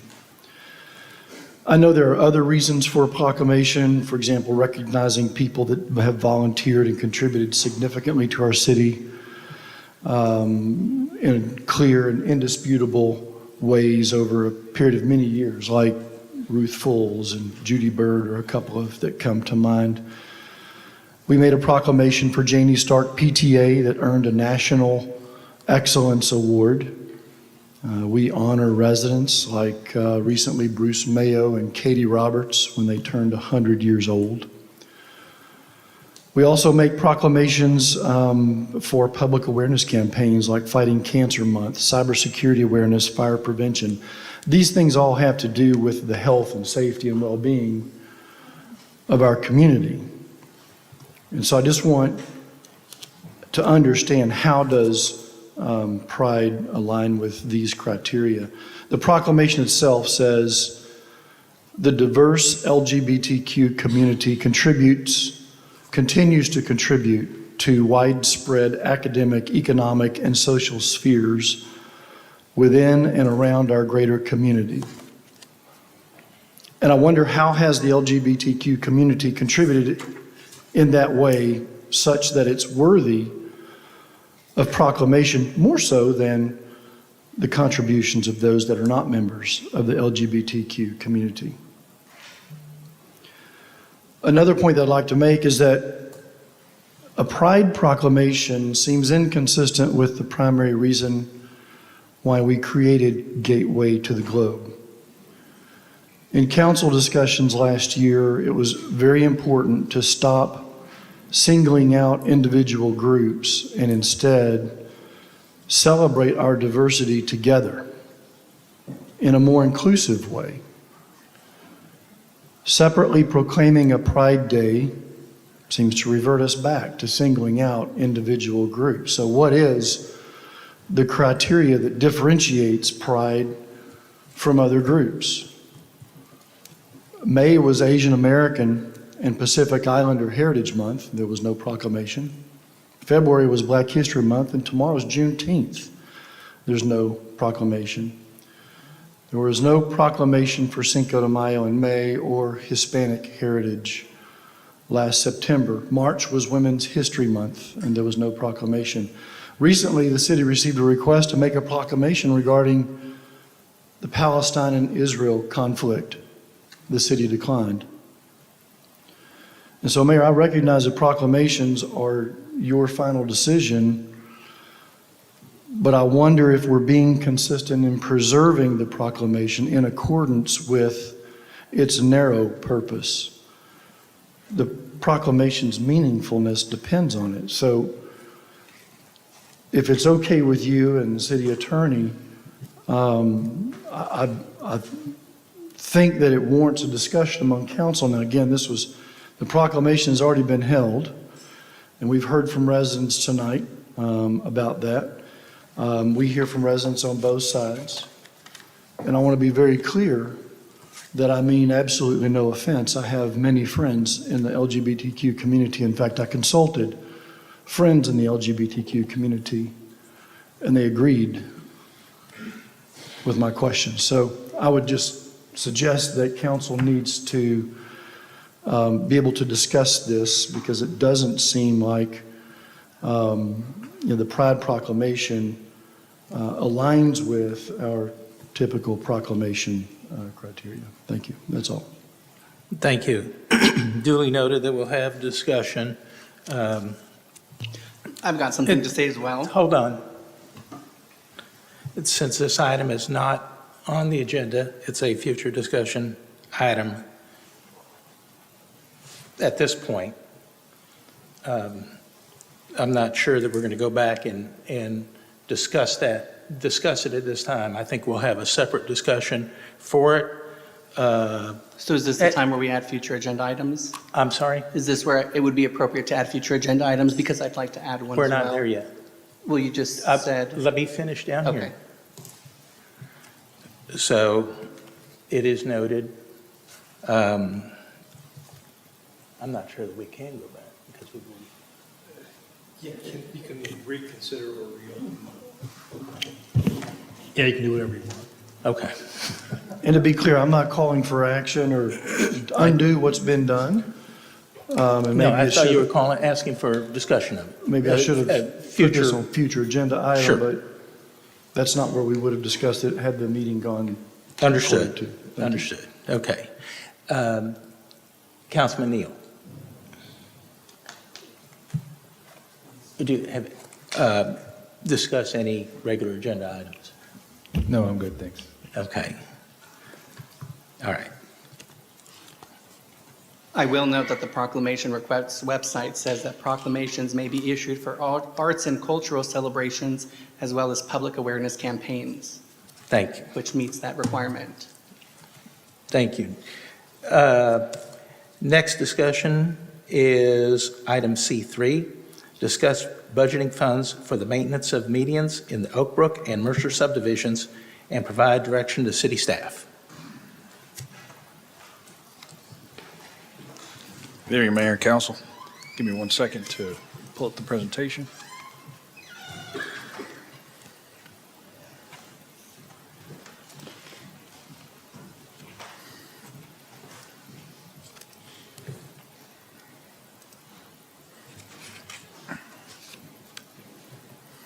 Okay, Robert Diaz, Parks and Rec Director. I have my Park Superintendent, Mark Moffitt here, and we'll be going through just a few slides in regards to, a lot of you, we've discussed this earlier this year, the median maintenance at both Oak Brook and the Mercer subdivisions. And so this is in preparation for going into budget discussions. So just to give a little background history, the Mercer Parkway in Winnington area, as you see indicated on the map, it's about a mile of median. There's trees, shrubs, grass, and actually a sculpture at the intersection of Valley View and Mercer Parkway. It has a working irrigation system. We have contacted the HOA, Mercer HOA, about a possible, one of the things that we left at some of our previous discussions was a possible contribution to the city's efforts. And they did confirm with them that they would be donating they would contribute $120,000. Michael Morgan with the Mercer HOA was here this evening. He had to get to a prior engagement, so he is not here this evening. So just wanted to give everybody a heads up on that. The next item is, the next area is Oak Brook median. It's approximately 600 feet of median, trees and grass. It's got irrigation existing. We would have to go in there to look and see what kind of condition is. I've been told by the HOA it's in working order. We would have to do some infrastructure work to connect the irrigation system to the city water system. I did get a letter late last week. It came in after the packets were distributed. So in the presentation, I indicated that they did not have any funding, because at the time, that's the indication I had from the HOA. That has changed. And so I've got some information and I've got representatives here, Sarah Strong with the HOAs here this evening. And so the next slide, as I go down, this was the slide that was in your packet. And as you can see, I can go through some of these numbers specifically, but we did show an offset from the HOA from Mercer of $120,000. I did indicate that in the presentation and the slides that you have. I indicated 0 for Oak Brook, but at this point, they are looking to contribute $23,320, which is, and I have an updated slide. Let me just go to that. So I went ahead and included that amount in this slide so it would make it a little bit easier to discuss this evening. So the information in the top two portions with the $120,000 contribution for the city and the contract amount, that's consistent with the presentation that you had in your packet. For the Oak Brook area, I've included the $23,320 amount, and that's changed the numbers for those for both the city and the contract portion. And so I'll just use this as kind of a starting point to go through some of these numbers, and then I'll answer any questions council might have. But when we look at the city, some of the questions we did have over the weekend when the packet was distributed, we'll start with the Mercer and Winnington on the city portion. We had a year one cost of $335,000, a capital cost of $105,000, which would be for truck and trailer, and that's for two maintenance workers and a crew leader, city staff, and then a one-time offset of $120,000. So our year one cost would be approximately $320,000. Just to clarify, one of the questions that came up this weekend is this: we included contract mowing within this city portion. So what we call this a hybrid approach, is similar to how we approach a lot of the medians within the city currently. We have many of the medians, most of the medians that are mowed by a contractor. If you remember, we did approve a contract earlier this year for that contract mowing, so we have a lot of that mowing within that contract. So it's a hybrid. Other than mowing, though, the city would maintain all the other items on those meetings, so irrigation, tree maintenance, landscape maintenance. And I also indicated that this was in the presentation earlier, that this crew would also be maintaining other areas, which could be Mercer Park and then the Nature Preserve, anything that we would need maintained on that west side. So if you look at the contract amount, you basically there's no cap, so your beginning amount is $270,190. There's no capital purchase because this is all contract. The one-time offset from the HOA, so our year one cost is $150,190, and then our recurring costs after the offset is the $270,190. This would not, and another question that came up was, if you see, we've listed the services on the left side of the presentation. City services, it covers everything from mowing all the way down to chemical application. Contractor similar services, but plant replacement would be extra cost. So for example, if a tree goes down, landscape needs to be replaced, it would just be extra, or it'd be something the city could pick up within our current budget. City employees could go ahead and take care of the work. And it really depends on the situation.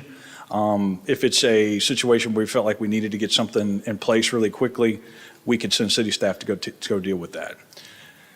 So that looks at the Mercer area, and then we looked down at Oak Brook, and we did include the $23,000 item that we looked at earlier.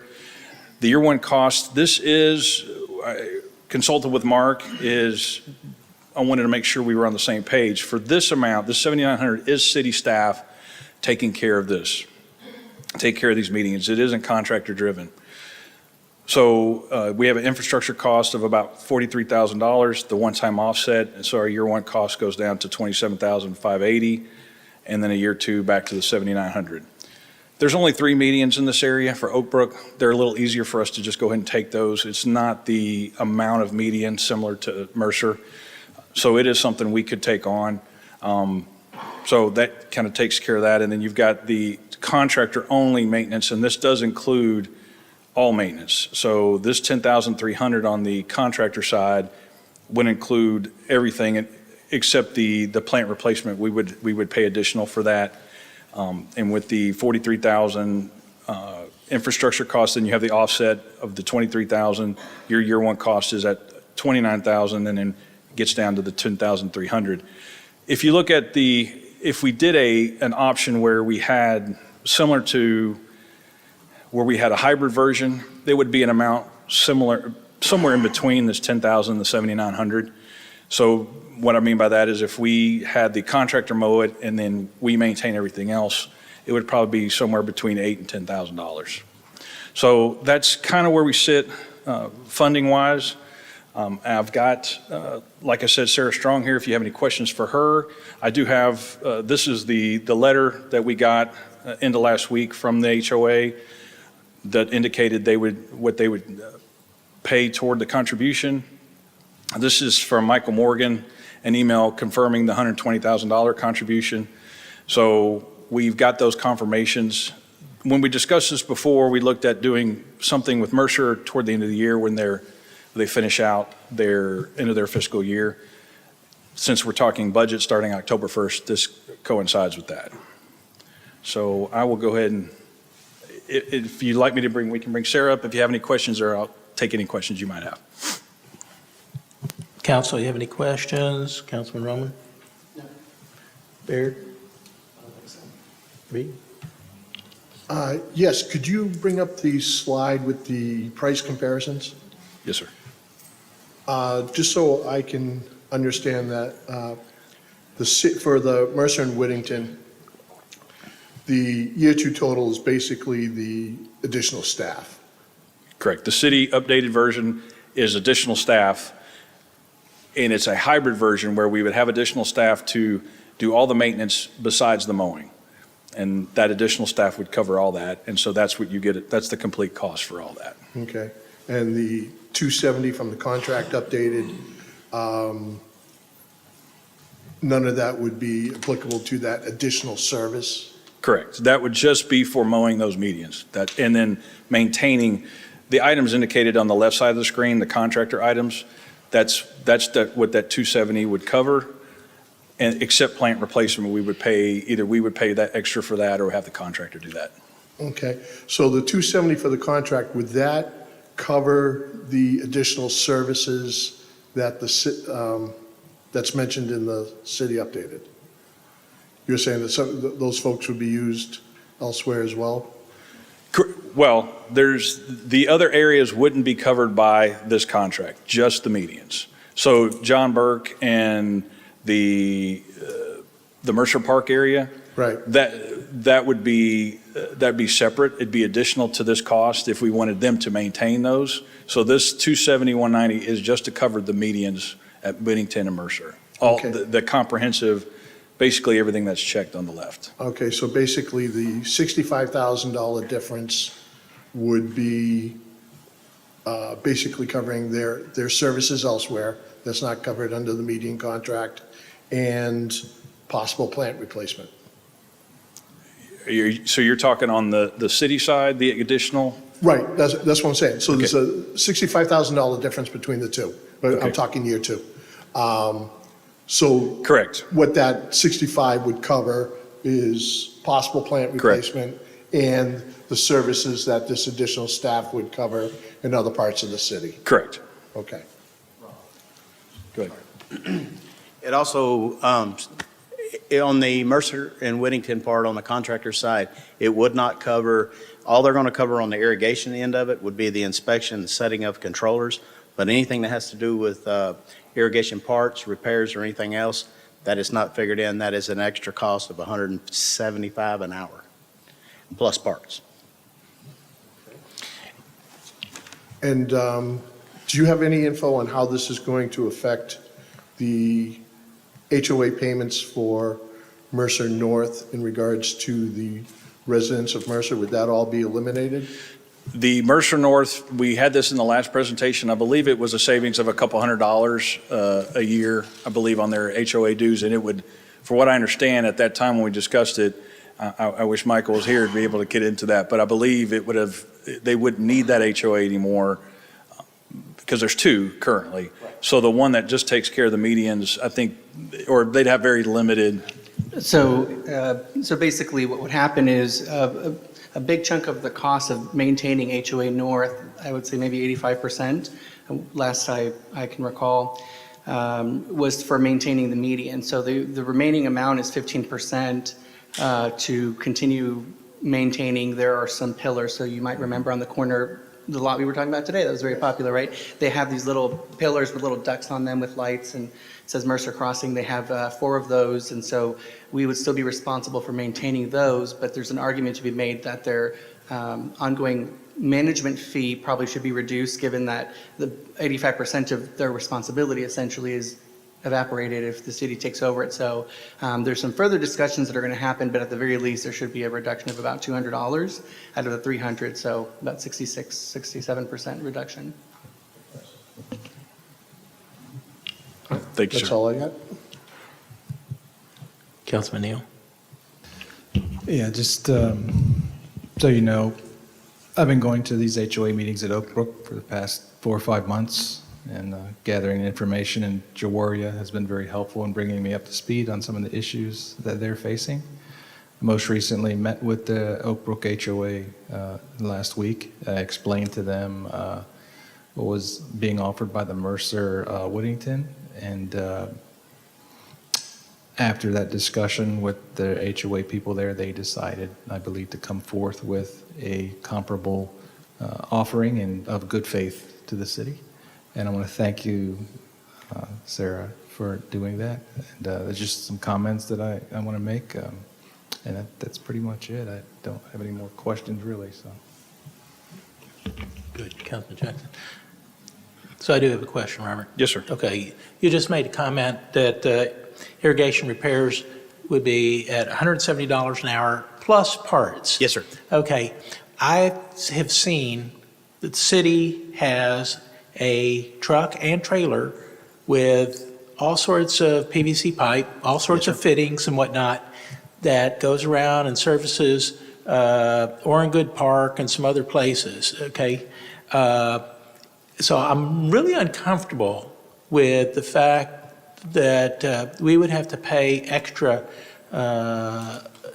for this, especially in the Mercer-Whittington area, because we're not mowing it, but I've seen enough mowers hack off sprinkler heads, and then you have geysers, and then we got to pay them, somebody, more to come out and fix that when our vehicle could probably run over there and fix it. We already have the parts.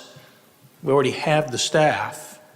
I don't know if we're talking a large amount of cost every year. You know, you could gauge that by what happens at other parks or other medians that contractors mow. But it just seems like, I don't like getting nickel and dimed. And this isn't nickel and dimes, but that's same point. And so I'm sort of taking exception to that.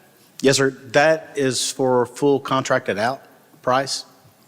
But it's not worth $65,000. That's not on this contract. The contract that is for the city updated deal is $78,000 that's added into that is for the mowing contract. This contract takes care of everything on there, irrigation, inspection, repair. This contract over here for the 270, it does the inspection, it does setting of the controller, and then it's an added $175 in their contract if we allow them to do that. Well, that's the added cost. Yeah. Per man hour. Inspection. Yep. I get that. And that's somebody looking, well, the system's not running while they're there. Setting the controller takes a minute if you know what you're doing, okay? And don't tell me they're going to come and test the system every month and visually inspect it. As a HOA member and former officer who hired a number of contractors to do just that, they never did it. It's a profit center for them. Yep. Okay? Right. I think too, sir, on the contract amount, that since that's just for primarily, Mark was giving you the extra cost it would be. If we were able to go ahead and fix the problem with our staff, we would go ahead and do it. We already are overseeing those meetings at that point. So even though the contract specifies that there's an amount that we could use to have them do it, it just gives us flexibility. It gives us the option. If we've got, like you said, if we're tied up at Orangood doing a major line break, then and we have an issue at Mercer, it gives us the ability to add that service if we need it. But most likely, it would probably be city staff taking care of something. The contractor would probably go ahead and turn a valve, turn it off if it's a geyser or something like that, if they hit something, and then contact our staff, we'd have opportunity to get to it. Okay. It just gives us another option. Fair enough. That's all I have, my 2 cents. All right. While this is not marked for action, we do need to give some consensus as whether council wants to move forward or is generally acceptant of one of these options. So I just like to advocate that we take over these medians and that we contract out its maintenance. The fees and values are much lesser on this contractor side here, and I believe it's reasonable that we move forward with taking over that. I realize that these are generally public pathways, not solely restricted to HOA members, so that is a major position that I feel is worthwhile for the city to take over those medians. very good, thank you. Looking for the nodding of heads or something. Yeah, no, I mean, I'm certainly in favor of it. It's an item that I've been advocating for quite some time, and Whittington does not have an age. But anyways, I think I agree. I think the contract option is going to be the less expensive option. And are we able to sort of, for the Mercer and Whittington, have the contract, and then for Oak Brook have the city option there because it's cheaper from an annual cost perspective? Or is it we pick either city for both or contract for both?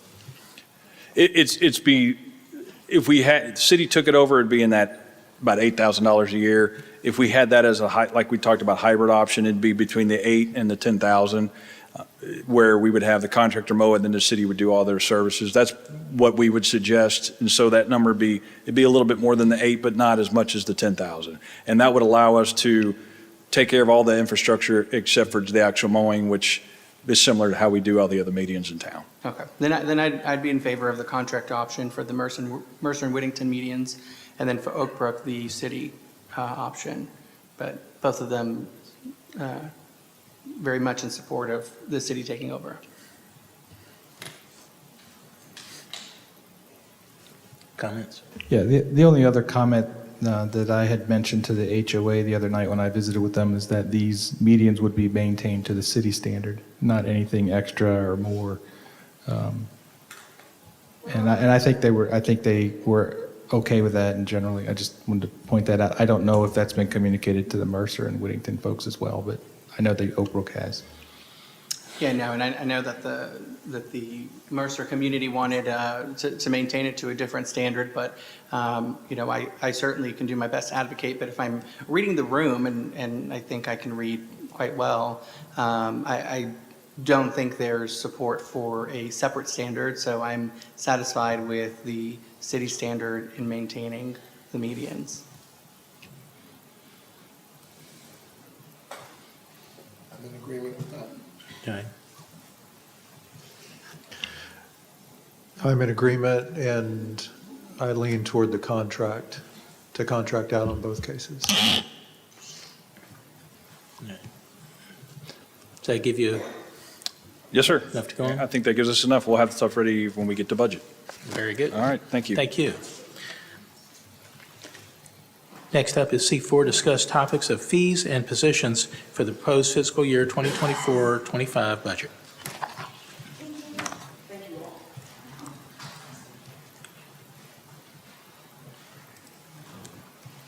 Mayor, Council, Tammy Zimmerman, Director of Finance, Fleet and Facilities. Okay, so the proposed fiscal year 2025 budget topics, fees, and positions. So this is the last of the bite-sized budget topics that we're doing this evening. And so fee changes, we've got fees that will be revised in our Appendix A come September. Any new fees, we have to have a separate ordinance to approve those. So there's 3 fees that I want to discuss this evening. We're proposing a credit card processing fee. We will call it a convenience fee. We're proposing a 2.5%. This would have a projected savings potentially of $100,000 to our general fund and $200,000 to our water sewer fund. This proposed convenience fee is to only recover some of the cost of accepting credit card payments. Now, there is a savings with credit card payments that you get payments on time. There's fraud protection as well. But we are currently racking up large credit card processing fees. We are charged on average 3.4% by credit card companies, and then on top of that, an additional 1.8% average charge by our third-party credit card payment processor. So the city is not to profit from this fee.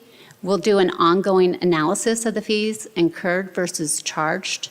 And we have some different options that we could consider, not charging on recreation fees or animal service or permit fees, library, as some cities have done. And I actually have a slide where we did go and compare some of the convenience fees charged by other municipalities. And it varies across the board on, it's a flat fee regardless on what type of fee it is, to carving out our recreation or our permits. It will take us some time to get this uploaded into the software and coordinate it with the different departments. But we did want some input on this particular fee and if we could bring it forward with an ordinance. Then we have our trash fee. This was previously approved by City Council for our landfill closure, post-closure fund. And this becomes effective on October 1st of 2024 with a monthly fee of $5 for our single-family homes and $2.50 for our seniors for twice weekly pickup. This twice weekly pickup just started on the west side, and the City Council did approve for this additional cost. The city is paying for the landfill gas collection system projects from this fund, and as they are required for the closure of the landfill. And Shane, our Deputy of Public Works, can go into more detail about the specifics, what the costs are for the landfill closure and post-closure. But it's the collection system must be maintained throughout the post-closure monitoring period, and the landfill gas expansion projects will occur on a regular basis throughout the remainder of the active life of this facility. The city needs to have a consistent and dependable funding source for the landfill gas projects, as well as begin reserving funds for the future closure and post-closure activities. So we have put into our budget with this trash fee of $400,000 in revenue, which we would put on the utility bills effective in October. We are not proposing any kind of fee for our lead copper rule revision, also known as our LCRR. If you recall, the voters did approve for $5 million in bond proceeds to go towards some of the cost for the regulations that were put out in this lead copper rule revision. The major goals of this revision was to replace all of our lead and galvanized replacement lines up to the customer's building inlet. And again, our Public Works Department can go into more detail about the specifics for that fee, but we are not proposing any kind of change or addition to, we're going to use up our bond proceeds first.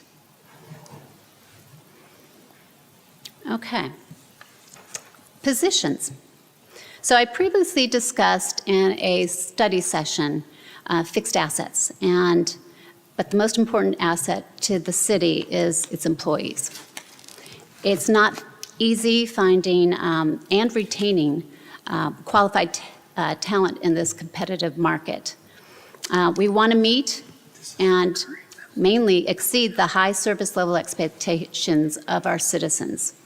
And so part of that is evaluating each year any additional positions that are asked for. So the departments brought forward their ideas on how to invest in a highly efficient functional team. And these numbers up on the screen do assume full insurance benefits and other benefits that the city offers.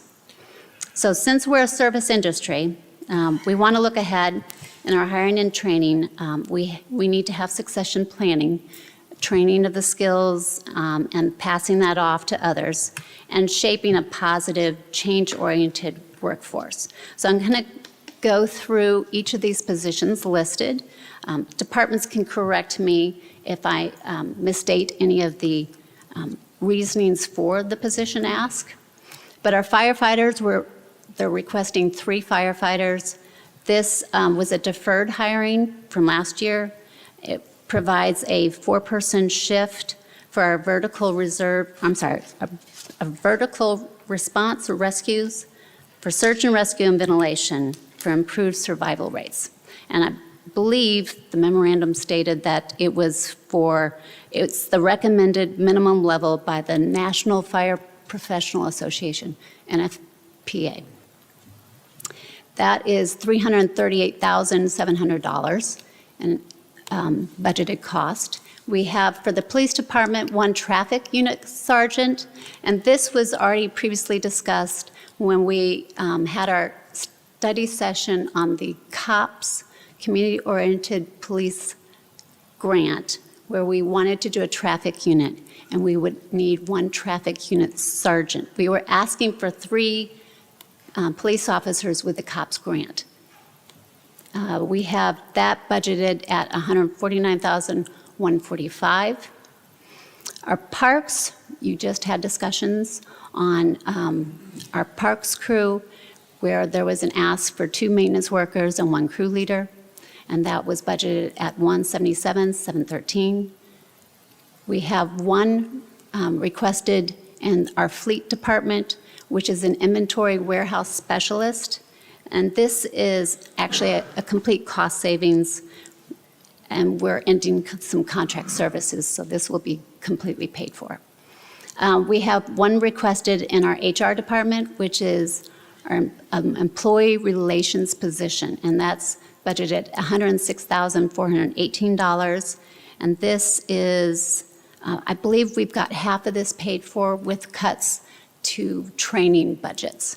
And this is for our a focus on performance management, meaning discipline, growth, supervision, conflict resolution, policy development, compliance, and training.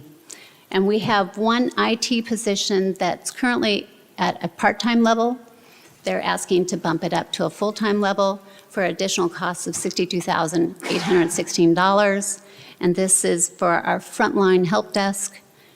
It's dealing with a lot of our applications, mobile, kiosks, building security, audio-visual, our public safety support backup. So when we have our current IT person go on vacation or out sick, this would be their backup. What's not in the budget is the 3 patrol officers that was just discussed at the last council meeting for our COPS hiring grant. We haven't been awarded that. We would need to put that into the budget. We had discussion, council was fine and going ahead and applying for that grant. So without the 3 patrol officers with the COPS grant, and that $194,000 is our match, the city's match piece per year, the budget impact is $896,915. Okay, so we've done a lot of talking. We've put these bite-sized pieces together. We've gone through capital improvements, debt alignment, revenues, salaries and benefits, fixed assets, just did fees, special events, medians, and positions. We have our budget retreat that's on the agenda calendar for July 9th, and we have a budget town hall scheduled for August 27th. And we have a lot of required public hearings in September on the 5th and the 17th before we can approve our budget and our tax rate.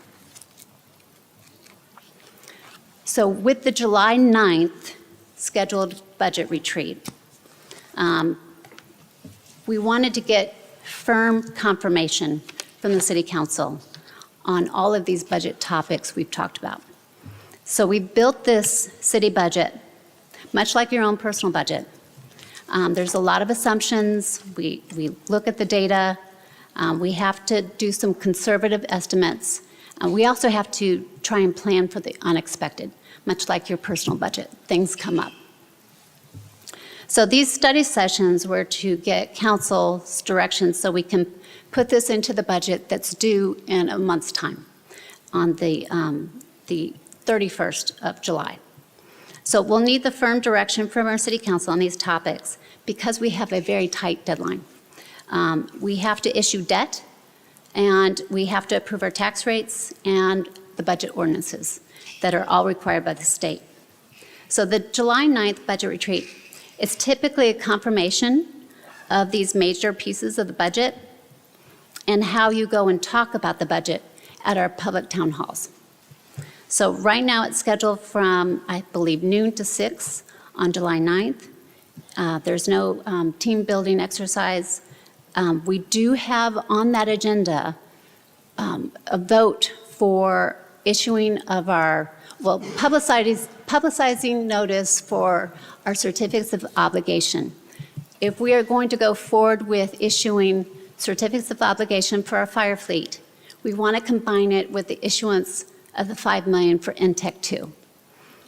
So those would need to, in order to fit the timeline for sale, we would need to do that on the 9th. So if the council needs to go over any of these topics beforehand, we could possibly do a specially called session on perhaps June 25th.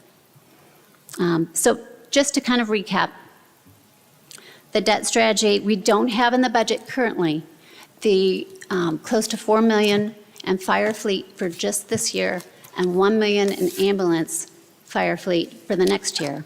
We have proposed moving that to debt, and that would kind of fix the payment of those vehicles into our INS portion of our tax rate. We have also our tax rate and service levels. Currently, our sales tax, which makes up 26% of our budgeted revenue, is down by 8.7%. What that means is about 1.7 million down from this time last year. So we're not the only city that's experiencing the decrease in sales tax. Most other cities are dealing with this as well, and it's a very much a tightening period of the budget and trying to maintain the current service levels with a decreasing revenue source. So what we're proposing and what we targeted with our tax rate is a 3-cent reduction. We won't know the true reduction until we get our DCAD certified values at the end of July. And we have to get our, it's called a TNT, our Truth in Taxation Calculation. So we budgeted that our property tax revenue stays the same as what we've collected this year. So no increase in growth from any kind of increase with assessed values or our new construction. Raises, we've had a discussion by our HR department where we've proposed an average of a 3% merit-based or cost of living adjustment, which was in line with other North Texas cities, and it met with the HR data. And then we have positions. We have the 9 full-time and 1 part-time positions that was just presented. We have the fees. If we're going to go forward with the credit card fees or the trash fees, I need to know that because that's baked into the budget. And then fixed assets, if we're going to go with our debt and doing a, for the fire fleet, I also need to know that because, again, that's going to be on the July 9th budget retreat, voting on the publication of those notices for certificates of obligation debt. And we've got fund balance reserve. I know there's been a request to increase that to 120 days. With the leaner budgeted revenues, we're right now at 90 days. If we want to increase that, we need to figure out where we can take to increase those levels. I didn't have up here the special events. I know that was also talked about. There was discussion about a parade and how much that would cost. I don't have those numbers yet. But I've reached the end, and I'm going to hand out real quickly last year's budget highlights. Tammy, while you're handing that out, just to confirm, the tax rate reduction that you targeted of 3 cents is net of any increase on the INS rate, correct? So it's overall 3-cent reduction? Yes, overall, yes. That includes the M&O and the INS. Okay, so I handed out last year's budget highlight brochure, and that's kind of to, remember what we did last year, because we're wanting to gear up and doing the same communication as we're for this fiscal year budget coming up.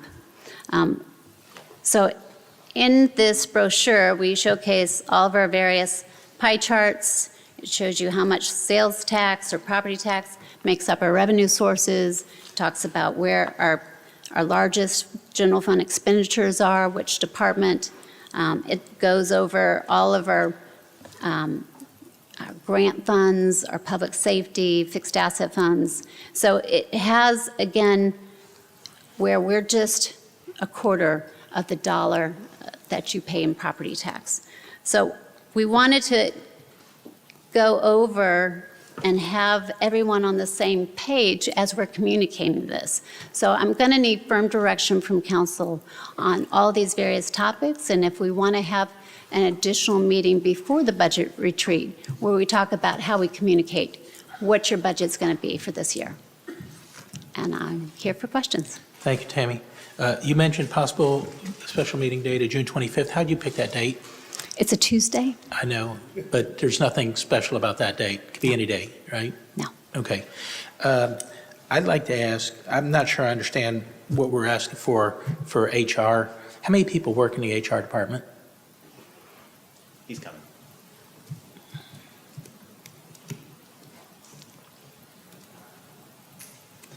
Evening, Mayor and Council. Jeffrey Ross, Deputy Director of Human Resources. So in Human Resources right now, we currently have 6 full-time staff. And they do a number of different things from risk management to onboarding and recruiting, benefits administration. One of the big key areas that we're missing now that's core to HR is an employee relations position. These are the positions that they manage this position specifically will manage 2 key areas, one of which will be the progressive discipline process, employee complaints, grievances, investigations, things like that. The other key piece of it will be employee development and compliance and training and things like that. So we're able to develop the workforce, which is a big piece for us for retention. Okay. But you mentioned cutting the training budget. I don't know by how much, but that was mentioned. I just, if we're looking to be prudent about how we're going to fund all this, I'm just wondering if that function can't be split amongst, say, 2 or more existing staff. Sure, and it's a great observation. So as Tammy just told me, those training cuts has been about 50%. And so proposed, yes. So with the expectation that myself, this new position, a lot of my background is in training and development, learning and development, developing training. I'm a certified instructional designer. We can do a lot of things for training that are essentially at no cost other than the time it takes us to build them. We don't need to spend a lot of money on fancy programs and things like that. We can develop a lot of really, really solid, good content in-house. And we really can do it across probably 2 people, myself and this position. We can provide the kind of support for learning and development that the city needs. Okay. I'll wait on my other questions. I'll start on my right. Councilman Neal.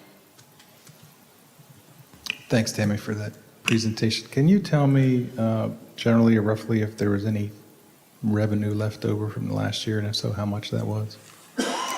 So we're still currently in this this budget. So we will bring forward, come September, a revised budget. So if we have any excess, we come forward with the council on any kind of leftover. But we typically, when we do the revise, we do it at the same time that we adopt our new budget. So there's some shifting where we'll put some extra into some capital improvement budgets to sustain us forward, or additional funding for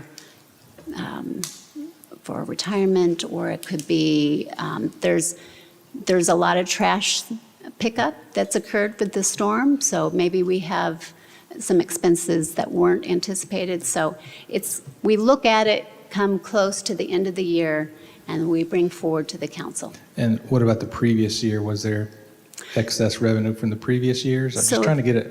Yeah. I mean, So you have a general idea of what we might expect, if any. So that's if you might recall, we wait till we have our audit done, and then we do a mid-year budget adjustment. And so when we brought that forward back in May, we said we had about a $3 million in overage in our fund balance reserve after the audit was performed. And so that was allocated to different expenses. And we shuffled some of it to our revenue stabilization fund. And we did that for some of the volatile revenue sources that we've discussed with a potential business leaving the city, or we have Various reasons, yeah. various reasons, yes. So there was 3 million or so, and would it be reasonable to expect a similar this year or not? It depends. We are experiencing a downturn in the economy, Okay. so it's hard to project. We do our best. A lot of this is assumptions, analyzing the data. It's our best guesstimate. Okay. But we go in with a balanced budget. Yeah, and so my next question is in the area of, many of us have received our recent property tax valuations, and they have gone up quite a bit. And so if we generally understand and realize that those valuations have gone up, how much more revenue would you expect the city to take in as a result of these most latest increases? So until we get those actual figures, what we've kind of shown in the past is this seesaw effect. As your assessed values go up, your property tax rate has to go down. To get that no new revenue rate or the voter approval tax rates, because we're capped at that 3.5% growth. So how much revenue would you expect generally? As far as... If we're seeing between 30 and 70% property valuations across the board in our city, how much more revenue is that to the city?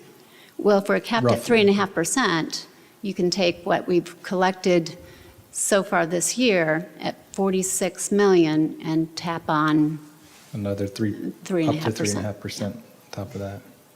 but we are projecting in this proposed budget, keeping it level and wait and see until we get those assessed valuation certifications back. Okay. So proposed 3% reduction is right now what we're aiming for. It can change. That's all the questions I have right now, but I will have some follow-up probably for the Fine. chief and fire chief later after. Councilman Jackson? Thank you, Mayor. Thank you, Tammy. I had some of the same questions, or maybe confusion on my part about the employee relations position.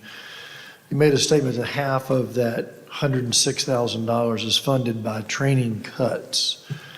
So we've cut $53,000 of our training budget out. Is this training that was done outside the city, software, other materials we're now going to bring in-house with this new position partly?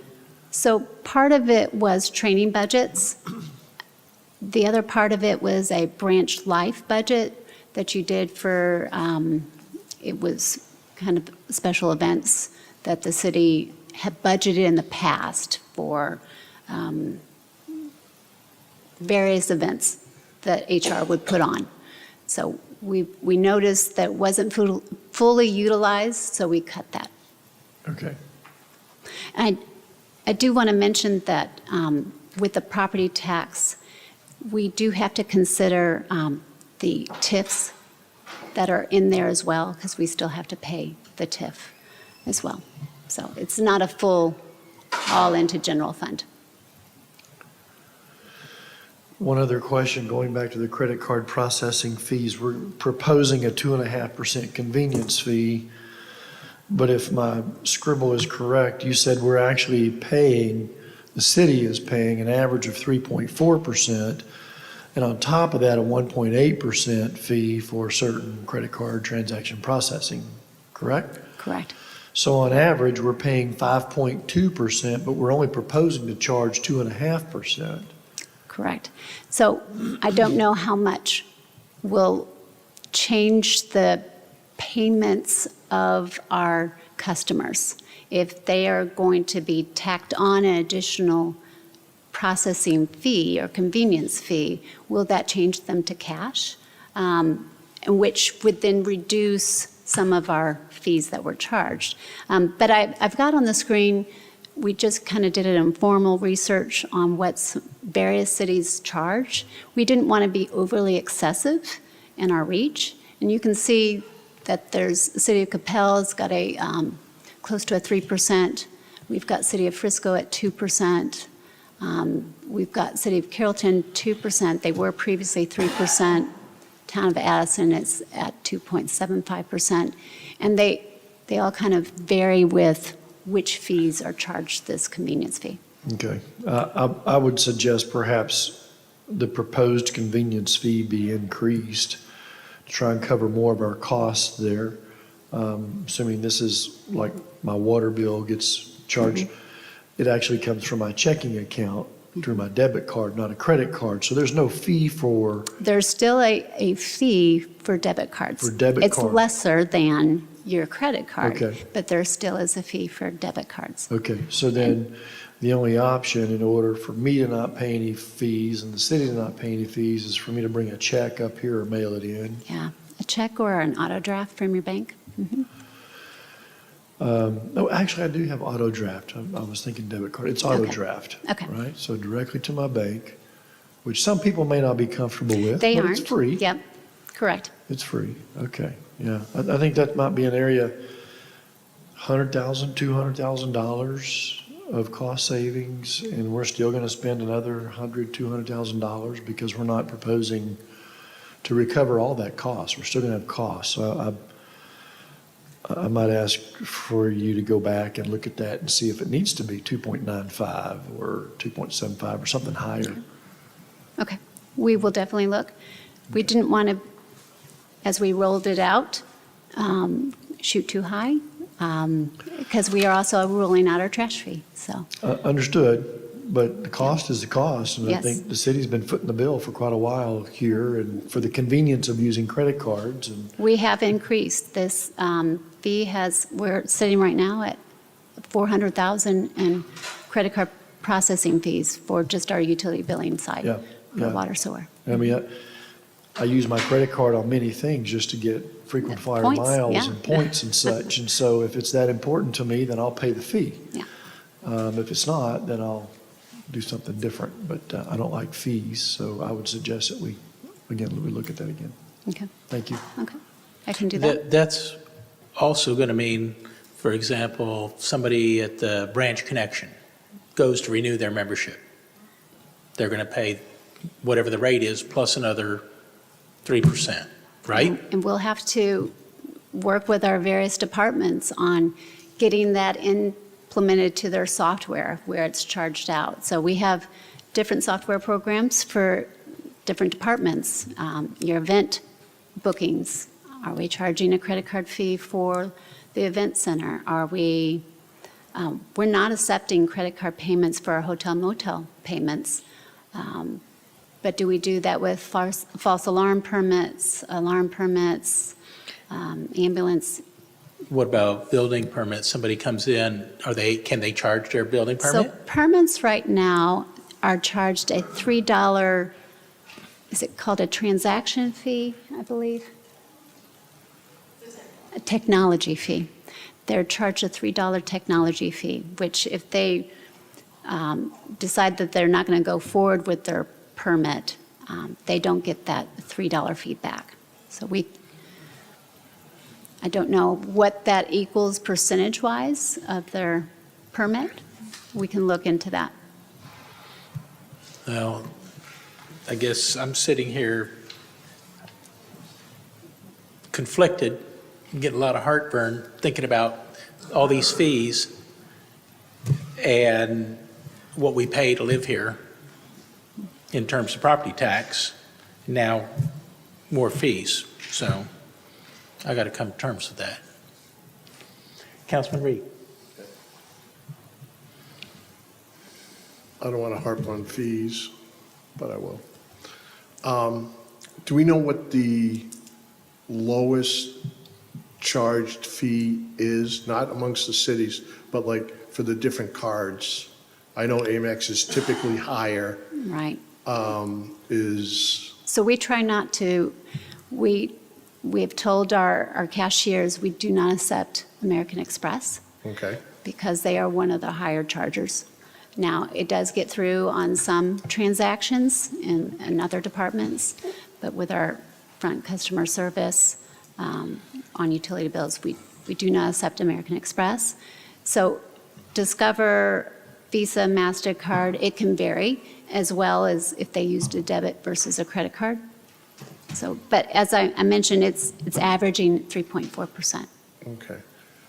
So I'm just wondering if we just pick, whatever the lowest fee is, if it's, 2.95, whatever the case may be, and, set that across the board so that someone whose card is charging the least isn't penalized for something higher. Well, you could do, let's see, there's a lot of options we could do. You could do something where there has to be a minimum charge of $1.50. I think Town of Addison, they charge 3% for American Express, 2.75% for all other debit and credit cards.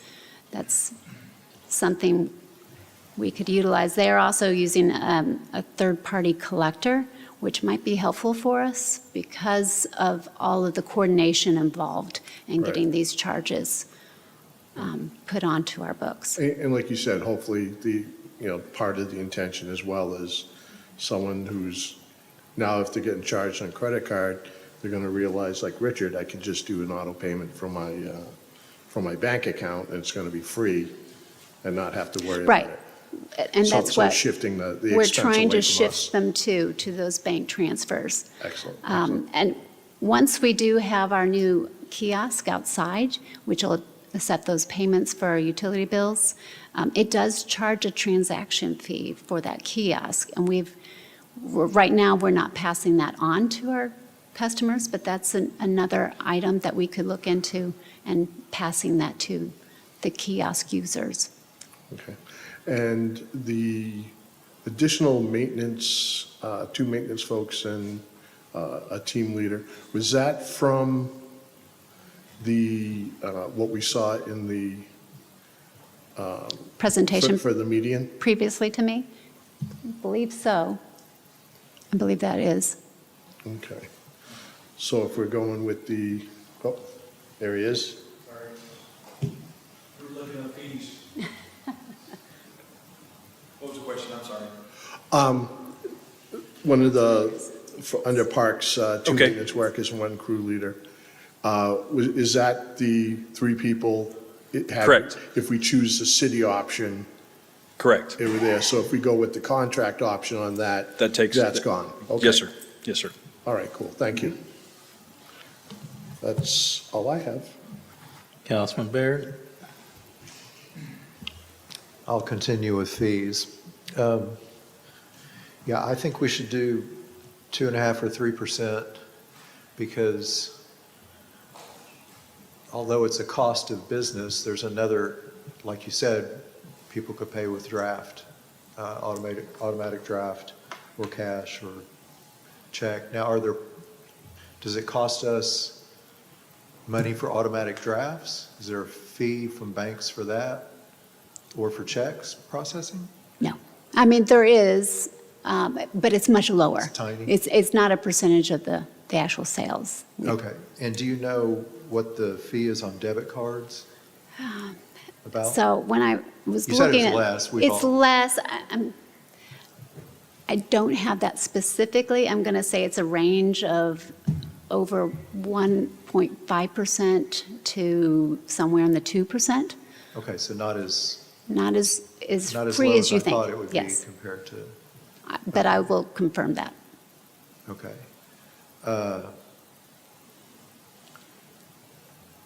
Yeah, it's a tough one because, Convenience and points, yes.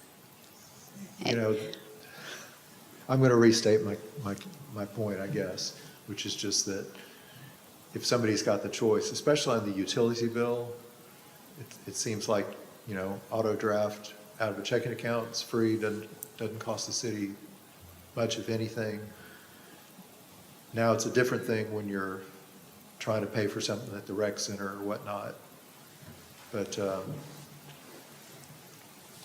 yeah, okay, we'll leave that there. Look here.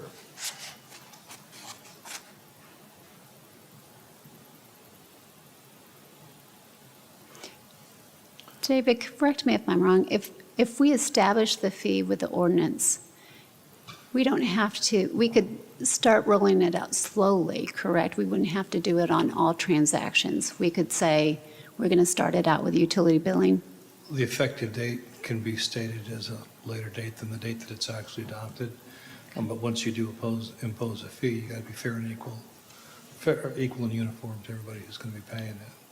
Okay. You can distinguish between classes. That's got to be done in the regulation of the ordinance or resolution itself. Okay, so you would need to distinguish between recreation fees, utility bills, if you Absolutely. differentiated Yes. on not collecting that. Okay. That's all for now. I may come back, though. Okay. Councilman Roman? Okay, let's see. So I will be quick. I'm happy to move forward with the credit card processing fee at the stated 2.5%. For the trash fee, how can we ensure that the funds will not be used or pulled for an expense unrelated to the landfill closure? So the collection of the fee will go directly into a separate fund, which is our closure, post-closure fund. And all expenses related to closure, post-closure are out of that fund particularly. It's a separate fund. Yeah. That helps explain it? Yes. Has money been taken out of that fund since its creation? As far as towards expenses related to the gas? Just in general, if money's been taken out of the fund for any purpose? Yeah, we've been contributing to the post-closure. Shane Davis, Deputy Director of Public Works. It's been used primarily for landfill gas collection system expansions, but also for the landfill expansion itself. When we did the permit amendment, that was a source of funding we used. Got it. So money has been taken out, and you said it was for a project for expansion. It was a permitting process, that 10-year permitting process to expand the capacity of the landfill. That was the source of funding chosen at the time to use. Okay. Do we know what the total cost is? I'm sure there is. I just don't recall off the top of my head what the total cost is for the landfill closure and how much money we have in there right now. The current number that was submitted this past year, there was $23 million for closure, $13.5 for post-closure, and $3.5, I think. So it was close to 40 was the estimate for this year. That's That in change- that's in today's dollars. Correct. So each year, the inflationary factors added on to that, so it varies from year to year.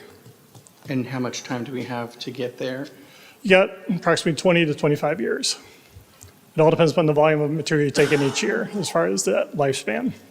And then how much did you say was in the fund right now? That I didn't say. Okay. Have that access. Round 4.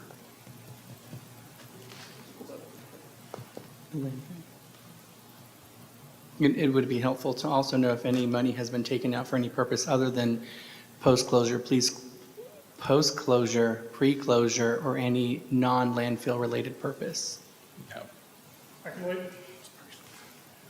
I can only speak since about 2005, 2006, since I started. But since that point, those are the two things we've used it for: gas collection system and then the permit expansion itself. Okay.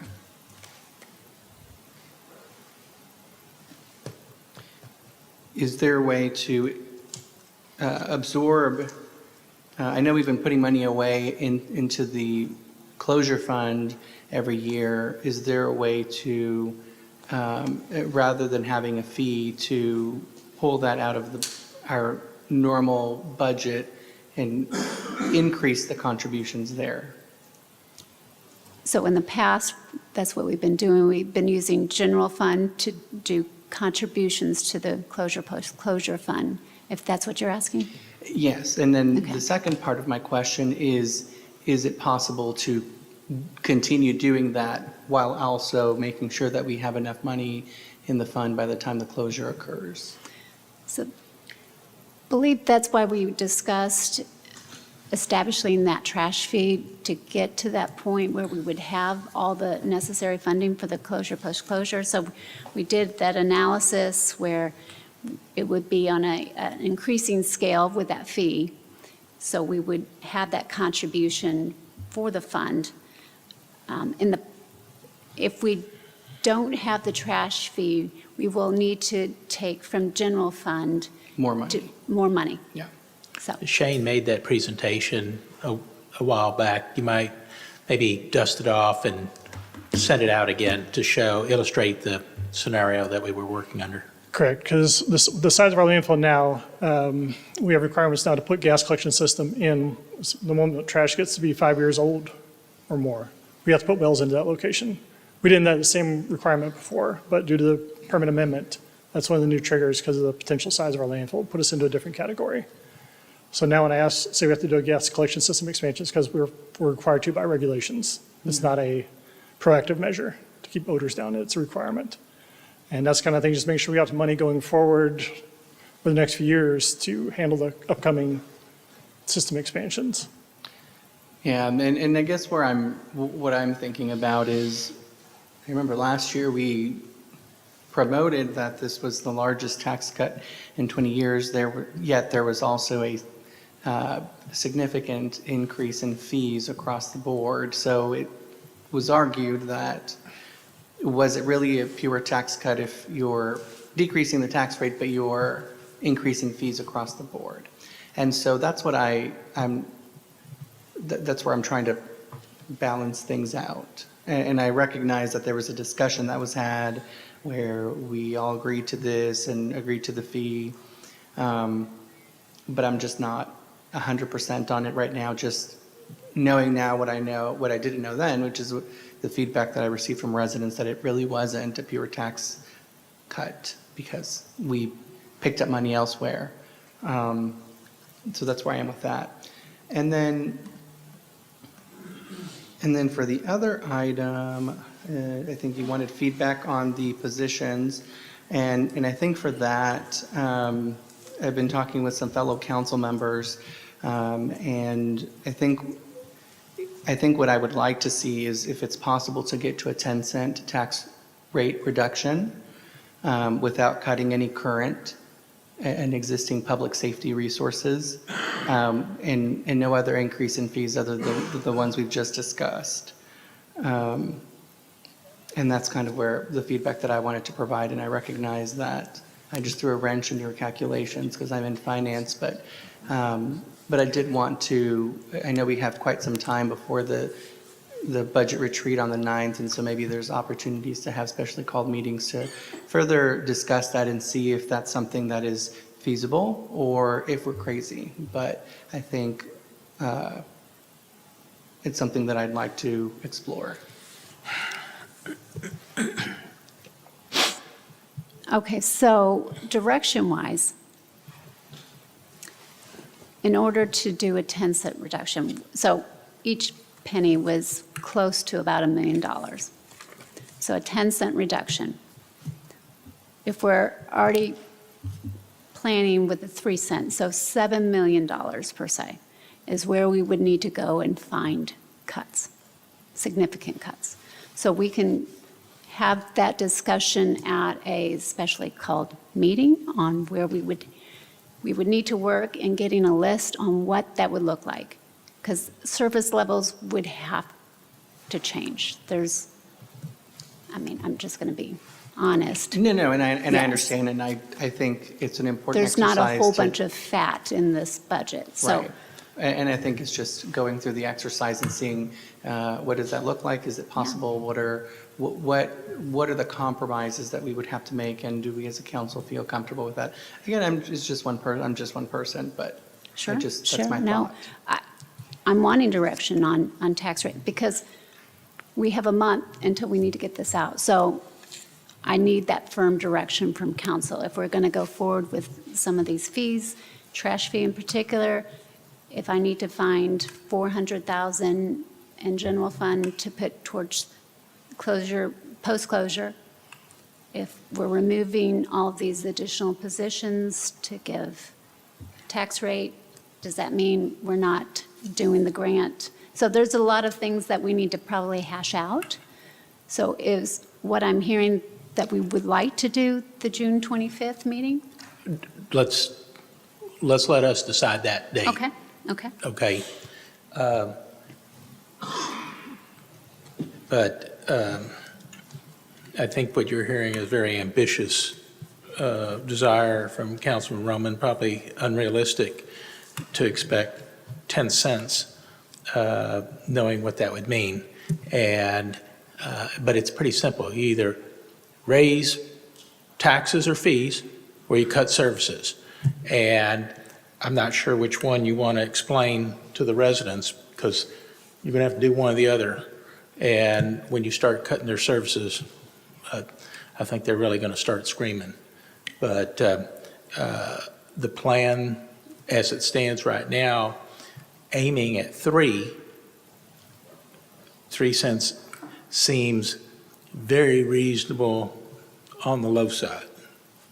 So I'm not sure that I would necessarily go less than that, but I don't know how we could go more without giving up services.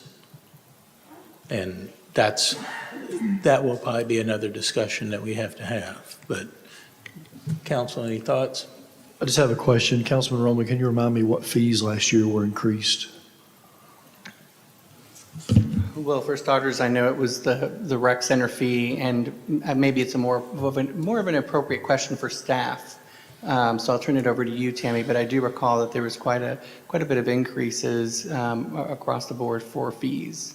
But that's not paid by all residents, only paid by people who use rec center, which could be non-residents as well. So that's not Well, I think Tammy can answer the question because I don't work for the city.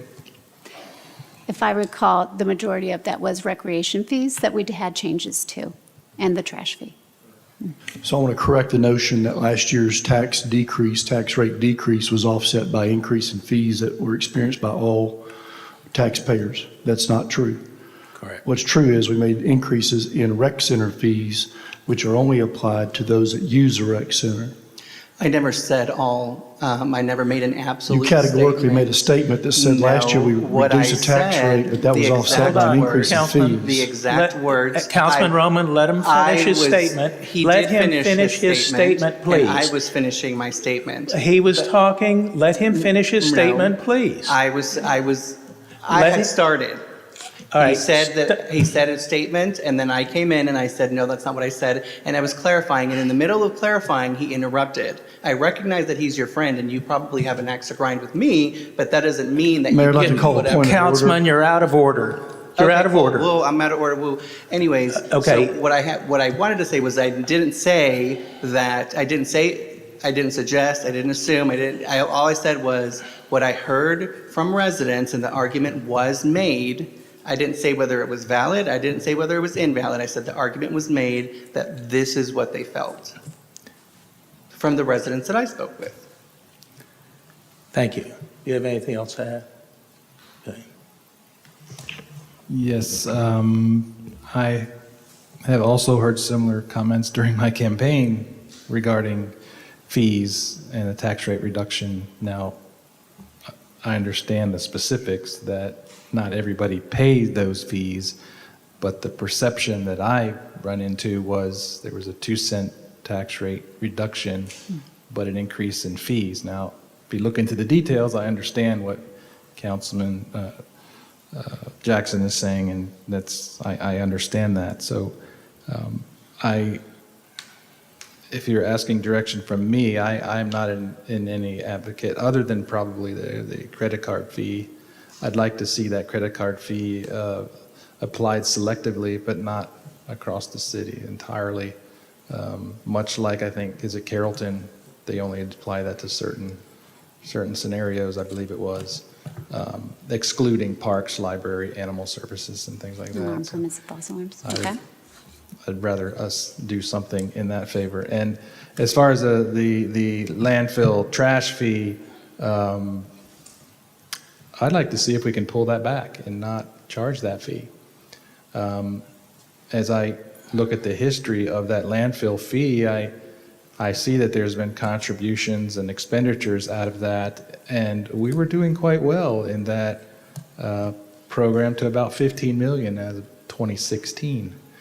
And then there was a $10.5 million usage on 2017 that was taken out of that fund, which I don't know what that was for, but that's a significant amount. according to the information that I got from Ben, that 2016, we're 14.965 million. And then in 2017, it went down to 4.7. So with a 10,582,000 taken out for something which I don't know what that was. I'll have to get back with you on So- that one. I don't But have those my numbers point in is, front of me. that's close to 15 million, and that's well on our way to hitting that $40 million. So I also want to advocate that whatever we put into this fund not be utilized for anything but that. And if there are additional funds needed for gas expansion or whatever these other things that are needed, that we address that in another fashion, whether it's general fund or some other thing. So, Shane, correct me if I'm wrong, funds that go into the closure fund, post-closure fund, those are restricted funds. They can only be used for the landfill, correct? That's always been my understanding, yes, sir. Yes. So in 2016, when I got on city council, it was projected that we needed to have $30 million in 2016 in the closure fund. And that's when I proposed adding, at that time, just $1 a month to our water bills to go towards that. And so this is nothing new. The council at the time said, no, we're not going to do that. So we've missed out on revenue opportunity to increase the funding for the closure fund since 2016. Now, here we are years down the road, having lost all that time, and we're at about a $40 million projected cost in today's dollars to have set aside for that fund. Now, we have arguably 20 to 25 years. I'll call it 22 years to collect and add to that. So it's not just the fee, the $5 for non-seniors and the $250 for seniors every month, but it's also the contribution, the revenue that we receive from operation of the landfill, with a portion of that going towards the closure, because a portion of that also pays for our residential trash service. Yeah, so I know there's nothing coming from that contract that's dedicated for the closure, post-closure fund. There was a time for the very first contract, when I first started, a very portion of that was paid from the contractor to our fund, but since then, it has been only when the city decides to put funds in, money toward that fund, that it is actually funded, for lack of a better word. Excuse my infantile use of financial descriptions here. So I would, again, suggest that you update the proposal that you had previously made to us, Yes, sir. because we now have some new council members who may not be aware of that. Yes, sir. And that will help, I think, give them a better picture of where we are and where we are trying to get to. Got it. Can do. All right. Any more questions about landfill or any? I have one more. Oh, I'm sorry. This is regarding the raises across the board, or some level of raises for the staff. And I know there was some discussion just a moment ago about maybe some consolidation or utilizing staff in another way.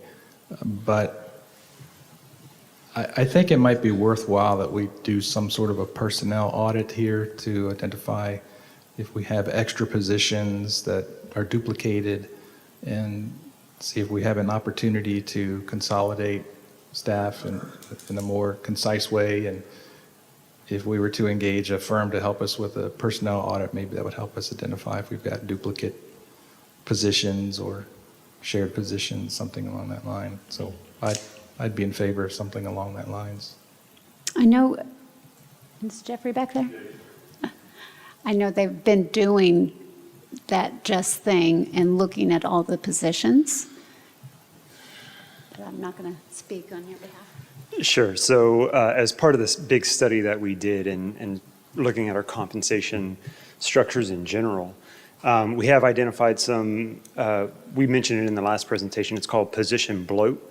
And that's essentially where you have multiple levels of positions, where they could essentially be maybe one or possibly two levels of positions instead of having 3 or 4 levels of positions.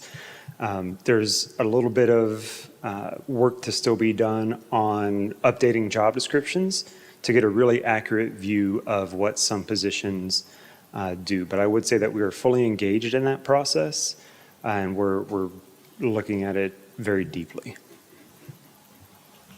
And thank you. The only other comment I'd like to put towards raises in general is that I believe and feel that the raises should be merit-based. Generally speaking, merit-based is a position I would take on raises as opposed to just across the board. I'd rather reward those workers who were the outstanding performers. Any other comments or questions? None? None? I'm not sure I have the exact takeaway that you're looking for tonight. We will probably have a special meeting. I don't know that it'll be next Tuesday, Okay. but So my only concern is with the July 9th budget retreat, if I don't have consensus on our debt. So in issuing our debt, we're on a very timely, it's a tight deadline. So we'd have to get that resolution passed in order to publicize the notice to go and do our issuance and sell our certificates of obligation. We're wanting to coincide that with our general obligations, voter-approved bonds. So we kind of do a savings on our cost of issuance. So okay. you can let me know what topics and if we want to do a separate meeting. And then the budget retreat, if we are still planning on 12 to 6 p.m. is what's on the agenda right now. So Okay. format on how we want to go with that and going forward would be helpful. Very good. Yes. I have 2 questions, one for the police chief, one for the fire chief. Okay. Regarding those positions that if you could bring up that positions page that you have there. Just for some understanding of my point. Those, it doesn't matter, whoever. It's, so there's. But everybody else runs out, we run in. There's a That's request fire. for these 3 firefighters. Yes, sir. And I understand that was a deferred from last year. Yes, sir, it was. And there was some mention of utilization of those in some sort of ventilation or rescue area. Is that correct, or am I Yeah, so missing what, something there?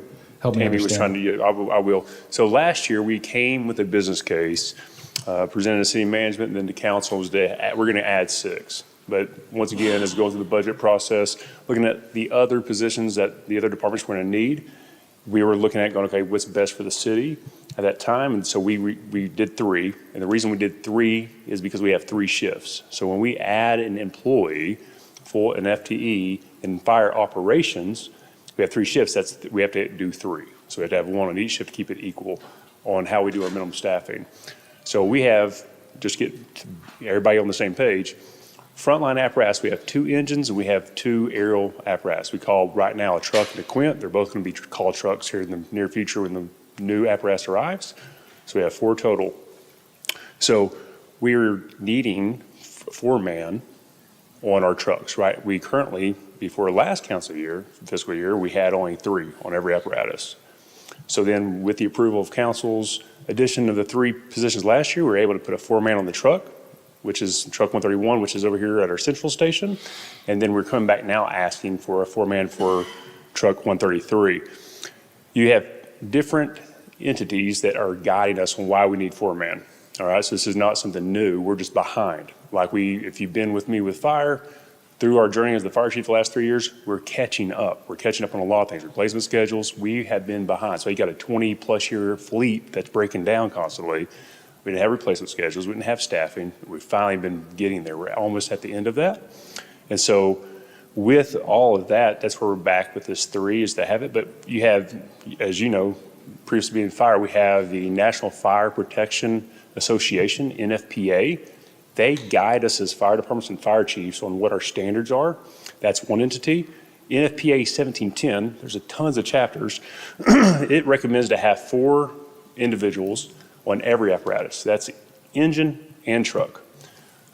I talked to my ops chief and myself, and we look at what we here have in Farmers Branch, and we believe that we can get away with just putting 4 people on a truck and adding more FTEs to our budget to have 4 across the engines as well. So that's one step we took to be conservative. Instead of just going, we could come and go, hey, NFPA 1710 says we need 4 men on everything. A city south of us that we always compare to here in the council chambers has 4 men on everything. But we're not asking for that because we know that here in Farmers Branch and how we deliver service, we can deliver service with having 4 on the truck and 3 on the engine. So that's why we're only asking for 4 on the truck. You have OSHA. As you know what that stands for, that guides us. It requires, it's not a recommendation, it's a requirement that when we operate on the fire ground is a 2 in, 2 out rule. So that means our crews cannot go into that house unless we know we have a salvable victim that's known until we have 2 outside. And so when we have a truck, the purpose of a truck, one of their functions is search and rescue and ventilation. So as Tammy was talking about, was highlighting it for us. So if we need to go in there to do search, we have to have 2 outside unless we know for sure somebody says, hey, there's somebody inside or we can see them. So there's a study that we have in our fire rescue survey done nationwide that once you get to that 8-10 minute mark, the drop off significant on saving somebody inside a house fire.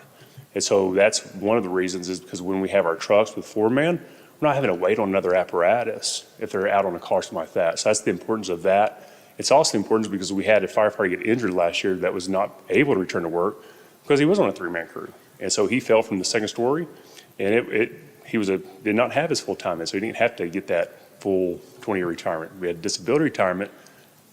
Could that situation have changed with the 4 men? Don't know because of the condition it was in, but I can tell you it'd been a lot better for how we recovered that situation. And there would have been a better possibility if we would have had an extra individual on that crew that might not have had happen. So you have NFPA guiding us. You have OSHA guiding us saying, hey, this is the requirement. So then like we do in everything in fire, we go and we look outside, we look around us, and we're not trying to do anything fancy. We're just trying to, hey, what are we in line with?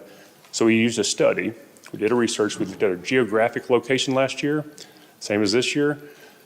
We look at fire departments that make about the same amount of calls as us in a range. We also say we used another filter to say, okay, also to get people that have personnel close to our kind of style department where that we have right now in operations. In operations right now, we currently have 81 personnel. So we looked at that through that lens. So there's 8 other cities. 8 other cities. The only other city that does not have a 4-man on their trucks was Addison. That was it. We're talking about Carrollton. They have 4-man, Coppell, Grapevine, Louisville, Richardson. And then most of those cities had 4-man on trucks and engines. And so we're just behind. That's all it is. That's why we're stair-stepping it in from the way we are right now. So that's the importance of why we're asking for 3 this year. It's phase 2 of something we started last year. And once again, like I started off the statement is once again, to be conservative for the city. The city manager asked me through the council, is there anything else do we need 6 right now? I said, I'd like to have 6 right now, but we can walk this in. And that's how we asked for 3 FTEs last year, and we're completing 3 FTEs this year. After this ask for FTEs, there should be no more requests for fire for any more FTEs. We finally built out prevention. Last year, y'all gave us a part-time inspector.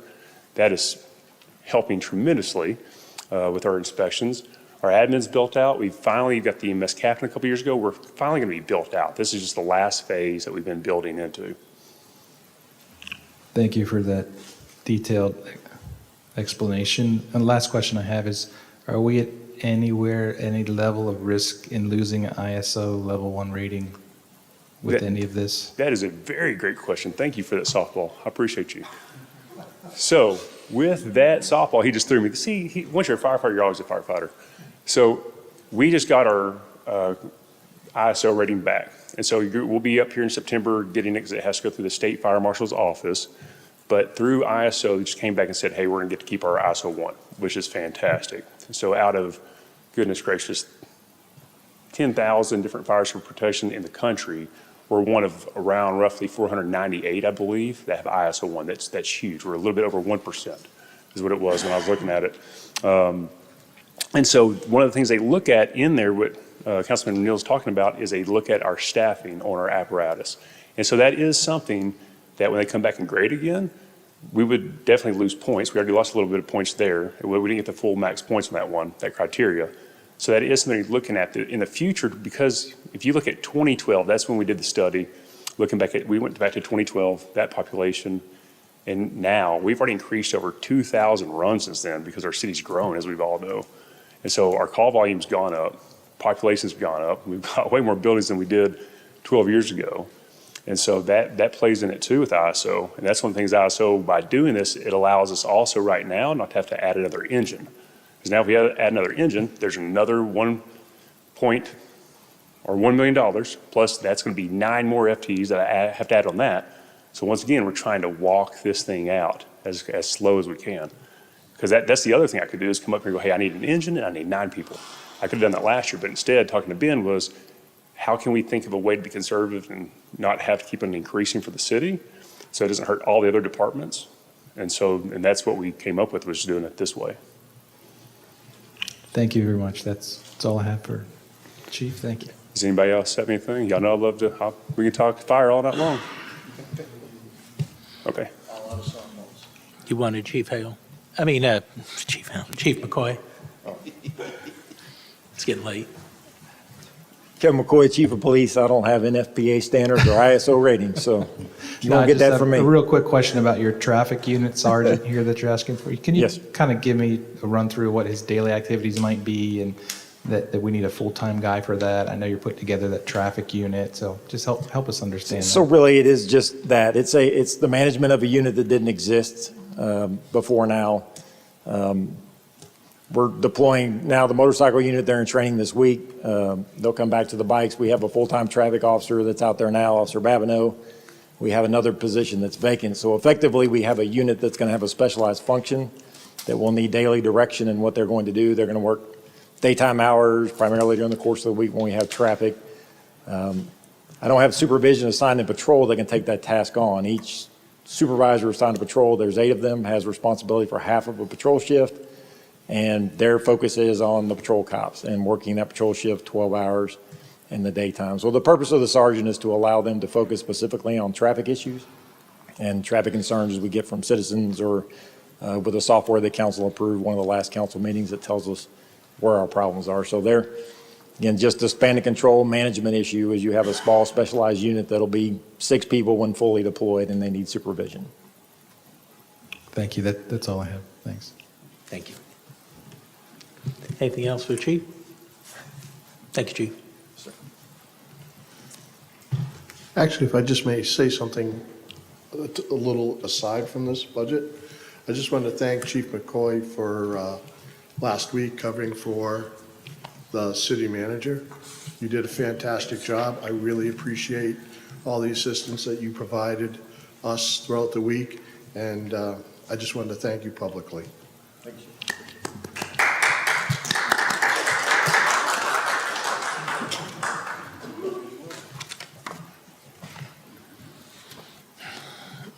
Okay. Tammy, I think we need time to digest this, and I think I'd would recommend that we allow council members to have their meeting with the city manager first, and then we can look at calling another meeting the latter part of next week. Okay. If need be. And is there anything that I need to provide during that timeframe? I know I've had my budget manager look at to see about the landfill. I believe there was an increase in capacity at the landfill that There was. those expenditures were. Okay.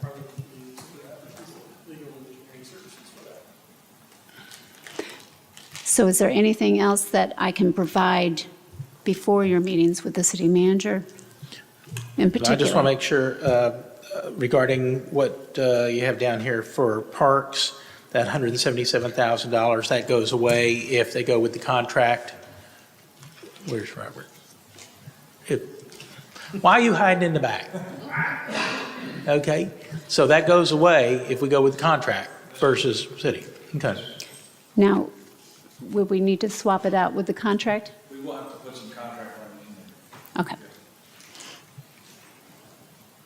And then as far as, just so I'm hearing the right thing, as far as credit card processing fee, should I go forward with the 2.5% and structuring it where it's not on recreation, library, animal services, and alarm and for false alarm permits? Is that the direction that I'm seeing? Okay. We'll get that organized with an ordinance. Yeah. Okay. Then Tina, trash could you- fee, we'll have more discussion. I'm sorry. Could you also look at the pro forma that was basically shared on the landfill? Because it does show 16 million, and that did come from finance. Can you take a double check, look at that and see why it's showing that on one of the data sheets versus the second sheet, which I believe shows the number Shane's more familiar with, but it does show the Okay. 16 million in there.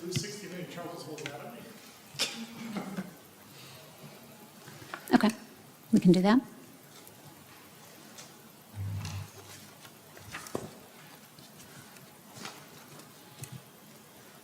Okay, Good. I think Thank that's you. it. Thank you. Thank you. Next up is C5, receive an update from the mayor and council members regarding board liaison information from outside organizations and other meetings attended. Councilman Roman? I don't have anything. I don't have anything.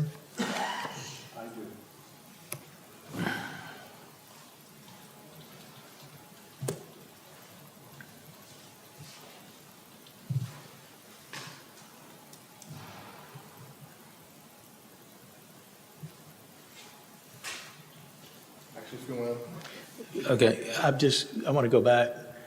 Councilman Baird, Councilman Roman, did y'all not attend anything or just don't have anything to report? Both. Thank you. Councilman Roman? I don't answer questions. I'm sorry? I don't answer questions. Councilman Roman, I'm going to ask you a direct question. Are you serving as a liaison on any board or to any committee? I'm on a committee. Okay. And was there anything to report? No expenses. Okay. Councilman Jackson? Mayor, we heard from President of the Metro Crest Chamber of Commerce tonight, Michael Gallops, and I think he did a great job of Okay. updating us there. Thank you. All right. Councilman Neal, I don't think you're.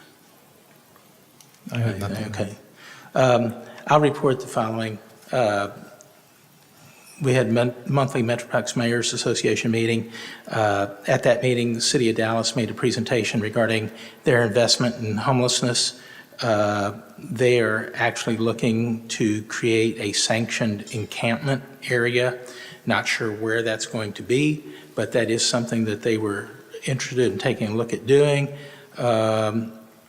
They are looking for cities, neighboring cities, to sign on with them as they lobby the state to help provide some funding to secure property for that.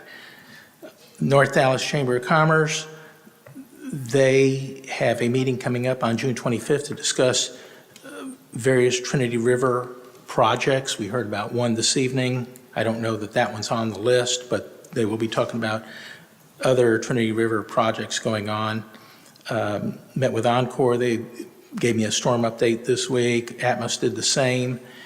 NTTA, in a meeting with them, they've broken ground on extending the tollway to the Gainesville, I guess the Grayson County line, rather. The North Texas Commission is looking at hosting a infrastructure summit on August 8th and 9th. And so that is something that might be of interest to council members. I have a flyer on that, which I will get to the city secretary to make copies, but that will be talking about economic development, water supply for the area, which is very important, and then the Regional Transportation Council, transit, and then a highway. They're going to have a highway infrastructure panel. So all those topics I thought were very interesting, and many of them affect us. attended the RTC meeting, the Regional Transportation Council, last week. Again, got an update on highway projects. TxDOT, I will be inviting the TxDOT, the project manager for I-35, to come and make a presentation to council. I told her specifically what some of the concerns were by one of our council representatives, and the fact that he said that traffic is bogged down and wouldn't support road narrowing at the 35 in Valley View area. And she is prepared to address that, and how once construction is finished with the 35 project and the lights are properly synchronized, there should be no issue with traffic moving through the area. And even with her own limited knowledge of our city, thinks that we can accommodate that goal. They also made a note, RTC is working with the legislature regarding paper license plates, which are going away in 2025. That's created a whole nother problem with counterfeit metal plates. So I'm sure they're going to be providing us more information on that in the future.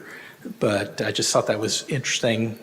So many residents have complained about paper plates. And so finally, that's going to go away. So we'll see what happens there. Metrocrest Hospital Authority had the board meeting today. I was at that. I can't say much, but the current operator of the hospital wants out. And so there is an active lawsuit that's going on right now with the operator and the hospital authority. I believe that is all. Now I have one more thing. Where's my phone? So James Armstrong from Builders of Hope has reported to me that they secured financing for the homes that they were going to be building, the 5 homes, and he had sent me a note that each home has been appraised at a minimum $500,000 in completed value. The home prices will range from $330,000 to $380,000.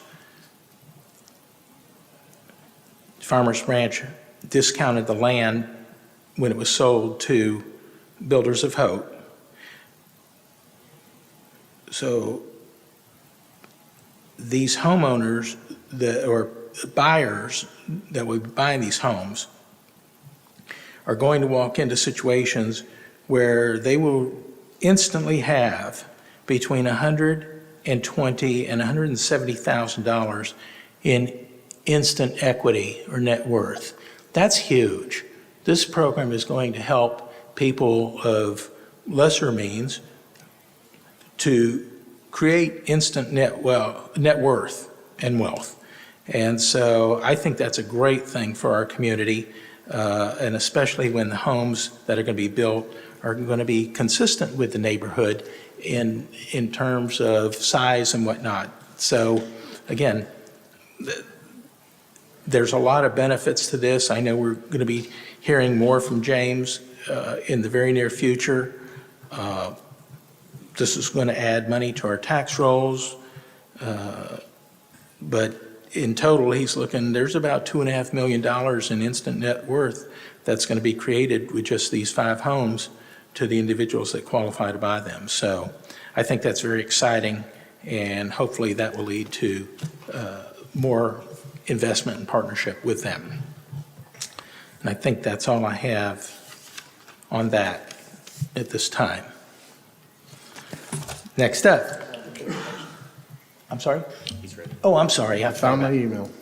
On June 5th, I had the pleasure of spending about an hour and a half with Tracy Eubanks, touring the MetroCrest Services facility. Very much impressed by what they do there. It's more than just a handout, it's a hand up with the training that they provide and the other services. He was kind enough to send me some stats. Year to date, or their fiscal year to date, which is October of '23 to May of '24, they've had 3,513 individual Farmers Branch residents have been provided services. 3,100 residents have accessed the food pantry for nutrition. 156 households have been provided financial education to help assist with budgets and coaching to reduce debt. And these are all Farmers Branch again. 193 Farmers Branch residents have received workforce development services to secure a job or find a better paying position. 85 Farmers Branch families have been provided emergency assistance, which is rent and or utilities, for a total of about $98,000. 156 Farmers Branch children receiving SAC summer hunger meals, because a lot of these kids get their lunches during the school year provided at the school. During the summer, they don't have that benefit, so they're able to receive it through that program. As mentioned above, the SAC Summer Hunger Program is in full swing. This past Saturday was week 3 of 9 that area children, primarily CFB, ISD students, will receive groceries for the week, essentially replacing the meals they would receive if school was in session. A total of 750 plus children receive food every Saturday, delivered to their home in most cases. Of those, 156 are Farmers Branch children. Thanks to the Branch Church, CUMC, and other church partners for ensuring the deliveries are made. The City of Carrollton conducted a hiring fair at MetroCrest Services last week, and the City of Farmers Branch HR Department will conduct a hiring fair at MetroCrest later this summer. The MetroCrest mobile food pantry will be at First Baptist Farmers Branch on June 26th to distribute fresh fruit and vegetables. And also on June 26th, MetroCrest will conduct a workshop called Managing Debt. All education, session, and events are on their website, www.metrocrestservices.org. If there's anything specific you want to learn about it, let me know. I can reach out to Tracy and get more information. But Thank you. Next step, I'll be attending their Board of Directors meeting on July 17th. Very good. Thank you. Great report. Next up is item C6, discuss future agenda items. Councilman Roman? Councilman Baird? Councilman Reed?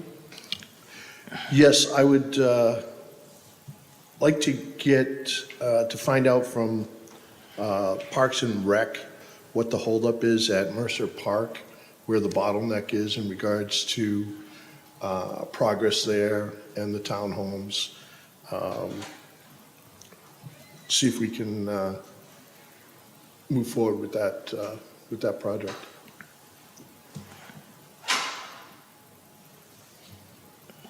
Okay. All right. Councilman Jackson?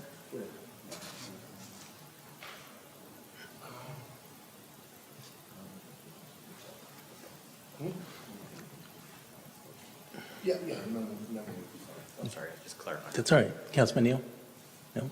Nothing, I'm good. I have 2 things that I'd like to address. One is absences. And if a council member is not going to be absent, I think it's just common courtesy to notify the mayor of such intent. The other, I want to have discussion about behavior, conduct, and truth in communication. I'll elaborate on that more when we have that discussion. I'm going to read us into executive session. That concludes the regular part of our meeting for study session. Councils will convene into a closed executive session pursuant to Texas Government Code Section 551.072, real property deliberations to discuss the real property located at 13309 Josie Lane, and have discussion pursuant to Texas Government Code Section 551.071 for the purpose of seeking legal advice from the city attorney. Thank you very much.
Thank you. Welcome back. It is 10:45. City Council had executive session. There's no action to take as a result of executive session. So we will consider this meeting adjourned at 10:45. Thank you.